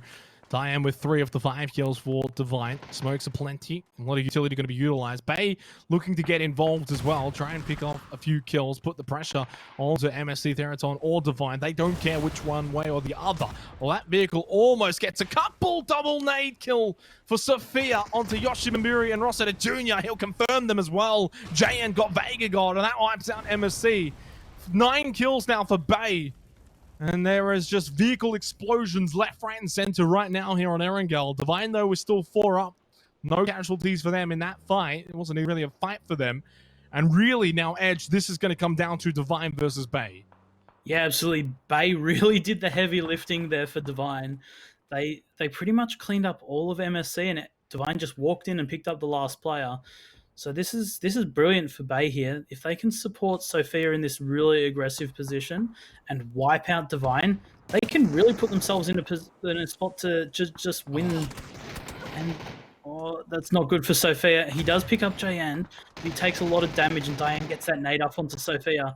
They also get the flush. Without the rest of the Bay team here, it's not really looking too good. They've picked up a lot of kills, but is it worth it to lose one player in such an instrumental circle here? VTR, Archangel Predator, Bay, and Divine. Divine now on the verge potentially of a 3rd chicken dinner, plus a 2nd place. They also sort of rebuild the gap that they once had, Edge. Of course, we're still going to have a lot of games to be played. 2 more weekends of action. Divine, certainly not home by any means, but after their slip-up performance in match 3 tonight, they've bounced back immediately, which is really a good sign for them, because you don't expect them to have many games where they get 0 points. They've already offered their opposition one of those games. Now immediately they respond 7 kills into the top 3. As Bay are keeping up with them, though, at the very least. It's not going to be a massive lead between 1st and 2nd, but already look at the difference between them, Divine and Fury, for instance, and then Daytrade, and then Buriram. The lead has regained itself. Yeah, that's right. They're slowly starting to slip away from the rest of the field. It's really becoming that pivotal point where it's kind of no man's land for anyone else. You can't really get in there unless you have like some absolutely miraculous games. But Divine and Bay are really showing why they're here, and they were really sort of outcast teams. No one sort of picked them to be like a top 5 team, but they definitely have the potential. Just going to point out, you saw that Flood died there in the blue. He did unfortunately disconnect this game, so Bay go from 3 to 2 players remaining, and means Divine can really utilize this numerical advantage from here on out in the remainder of this game. Archangel Predator 2 up, and obviously Bay also 2 up. So Divine have got the numbers advantage. We'll see if that's going to be enough for them. Obviously, it can still be tricky for Divine if the duo for Bay and the duo for Archangel Predator both take the same fight at the same time against Divine. It can still kind of then feel like a 4v4 from Divine's point of view. Yeah, and Bay has positional advantage right now. They're the closest team currently to the center point of the zone. And it really just needs to be a team effort between Bay and Archangel Predator. They really need to come together here, but Divine's playing it well. They're clearing one edge right now, clearing out Bay. They know their threats. They're going to leave Archangel Predator for now. They're definitely going to come back as soon as they need to. Neverhawk gets taken down. Yeah, it's all up to Loki's. Loki's with a lot of work to do here, and he just gets picked up by Levi's. So now Divine can continue to wrap their circle and start to flush out Archangel Predator. That's going to be Divine's 3rd win, 2nd of the night. They picked up the final win, actually, of the night yesterday, and they're going to pick up the final win of the night tonight as well, unless CJ and Killer want to ruin the party here for Divine Esports, who I won't go say a commanding lead, but it's going to be a very, very strong lead. Divine Esports have set the tone. They've set the pace. They are the team to beat right now for PCS2 APAC. It's their 3rd win of the tournament already in just 8 games. 3 of 8. Not bad. Yeah, Divine are absolutely pulling out some magic when they need to. All they need is their magic wands, and they can make anything happen. So big props to Divine here. They're just doing miracle work. They certainly are. Of course, yesterday they closed out the 4th match with a 15-kill win. They started tonight off with a 9-kill win. Then the game after that, they had a 9-kill 2nd place, and now they finish off with an 11-kill win. The last, well, what's that? Then besides the fact that they picked up a donut in match 3 of the night, their last 5 matches have been extraordinary. Incredible turnaround for Divine, because after the first 3 games, Edge, they were kind of in no man's land. They were middle of the pack. Bottom middle of the pack, might I add you. A 16th and a 15th place finish in their first 3 games of PCS2 APAC. Since then, they have looked unstoppable. Yeah, and that just goes to show, especially for the rest of the pack, is that you can do it. You just need a little bit of luck, a lot of skill, and a lot of patience. And Divine had all of that. They chose the perfect times to push. They took the right fights. They held good compounds, and they just made it work. And that's exactly what you need to do. 21 points in total there for Divine Esports in the final game of the night. Bay picking up 15, though, in a commendable 2nd place on the leaderboard, of course, so they finished in 3rd in the game. Archangel Predator, very vital 9 points, that's for sure. They've been struggling down the bottom. MSC Theraton, have they returned? Have they sparked up potentially a comeback here? Yoshimiburo picking up a 4K in that game, so they can move up the standings, but they've got a lot of work to do, of course, to get back into the swing of things in terms of the top 4, top 5 situation. But ultimately now, and we'll get the total leaderboard very, very shortly, with that massive performance from Divine, what was a rather small gap, Edge now kind of balloons out a little bit, right? 28 points between 1st and 4th. So that top 4 that we keep talking about, now there's a bit of a gap there for Divine. Yeah, that's right. But it's not sustainable for Divine to keep winning like this. They can do it if they really like put pen to paper and give it a good crack. They can do it, but statistically they shouldn't be able to keep winning games. And it'll just give teams an opportunity to catch back up. But that being said, Divine have been looking so strong so far. Definitely. I called it, I think, perfectly. They're the team to beat. They're kind of the Q confirm of this season of PCS2 APAC. But, of course, there's still a long, long way to go. It's you don't want to, I guess, how do I say it? You don't want to say it's over, right? We've only played 8 rounds. We've still got another 16 games to go. But there's going to be a point, and that point is going to be next week where we have our halfway mark, right? Which, of course, will be after the first day next week. I think by that point, we will definitely know who's in and who's out. Yeah, that's right. It's pretty difficult right now for Cerberus, Archangel, and Magic to sort of bring themselves back to a top 6 position. By all means, they can do it, but it just gets a lot more difficult the more that they struggle to sort of to put points on the board. Here is the total leaderboard. Divine Esports, 3 chicken dinners. Incredible. 92 points in total. Battle Arena Elite, second place. They're not too far behind, obviously. It's nothing too crazy there. 18 points, but then you look at from Bay, Fury, Daytrade, Biram, Division X, all very, very close to each other. So if Divine have a slip-up weekend as a whole, then we got ourselves a close competition. But if they can keep performing the way they've been doing, they are now back in the position that they once were, that they can now sort of separate themselves from everyone else. They've kind of done that to a degree already, but they can do it even more. Yeah, absolutely. Just need to work really hard on that. But as you see, like the points between the middle of the pack as well is so incredibly close. Even from your 14th position to say 7th position, it's only a handful of points. Like a win, and you can get yourself up into that top 8. You don't really have to do too much to get it, but then sustaining it is the next question. If you've been able to sustain it so far, or to make yourself put yourself in that position, are you going to be able to do it in the rest of the tournament? Yeah, 100% agree. And look, as we go through sort of the highlights of this final game of the night, Divine Esports didn't really get involved until the later end. You can actually kind of see it on the rankings to the top left, only 72 points. And this is at the 20-minute mark. They did all the damage at the end of the game. And sometimes that's really the best way to play, because if you don't get until the end, you're going to have all 4 players up. Yeah, that's right. A lot of the time when you're getting fair center of the circle, you're not going to have that many opportunities to get kills. So you just have to play it patient, make sure you don't lose any players, and then just try and convert everything you can late game. And that's exactly what they did. Getting it quite late, obviously, unfortunately for Battle Arena Elites, they did lose Fly to a disconnect. Unfortunate. The nature of sort of online competition, but fortunately for them, they did a lot of work thanks to Sophia early on. They did pick up a large amount of kills, 10 in total by the end of it. So really for Battle Arena Elites, they can't be too sour with the way that game went.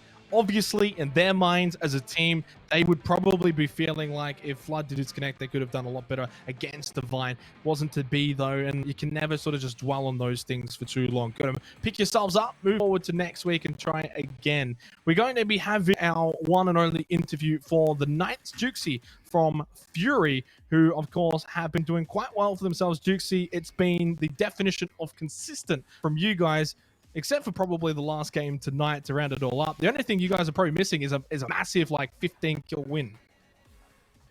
Yeah, that's right. Apart from that last game, which I'm pretty tilted about, still, I've been really happy with how we've been playing. And, like, I think in the last couple events, like, we haven't started off really well. Whereas, like, this event, we've come out, we've been pretty focused, very, very consistent, and just struggling to find some frags and get that chicken dinner, like you said, and pop off. Just on that, you guys have recently sort of switched up your loot spots. So previously you were looting Yasnaya, and now you've more Millie Island focused. Is there any sort of reasoning behind that? I probably would be the worst person to ask us that, but I think it's just like we've had such good success from military. We think it's a really, really good spot to run the rotations.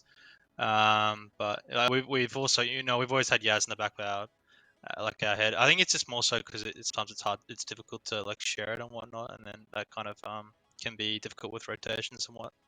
But I think we've just had such good success from military and qualifiers and whatnot. We just decided to be our main loot spot. Yep. Now, you guys have been dominating the OC region for quite a while now. Is there anything that you guys do in your practices, whether it's OC or C, that you want to make sure that you keep doing just to keep yourself sharp for APAC here? I think the boys that put in, I think everyone puts in like a lot of hours like into the game, probably more so like than anyone else in OC. So I think that's like obviously there's a big thing to do with it. We've been in a team that's been together for I think maybe nearly 2 years. So the chemistry that just comes with this, like we might not like individually some of the best teams in the region, players in the region, but when it just the chemistry that comes along with the of us is really what puts us ahead. I think in regards to the other teams in OC. But yeah, it's just the amount of time that we put into practice, the amount of time that the boys put into like reviewing games and stuff like that, setting up stations. A really really smart team in Insight and Ronan. Last question before I let you go for the night, Yep. mate. Just wanted to sort of get your insight, sort of, I guess, in the difference between PCS2 so far over the first weekend compared to PCS1. Has there been any notable differences playing against these guys? Has the lobby changed its play style, or is it all kind of roughly the same as PCS1? I think it's a huge difference. I think we said in like scrim lobbies prior to game one starting that it just feels like a lot weaker lobby overall, and we think that we should be doing really well this event. Definitely coming away with the first place, but it definitely feels a lot weaker. I think it has to do with plenty of roster swaps that happen in time or after major events. I don't know. I don't know where these new Divine players came from, but they seem to be playing really really clean. That last game was very clean.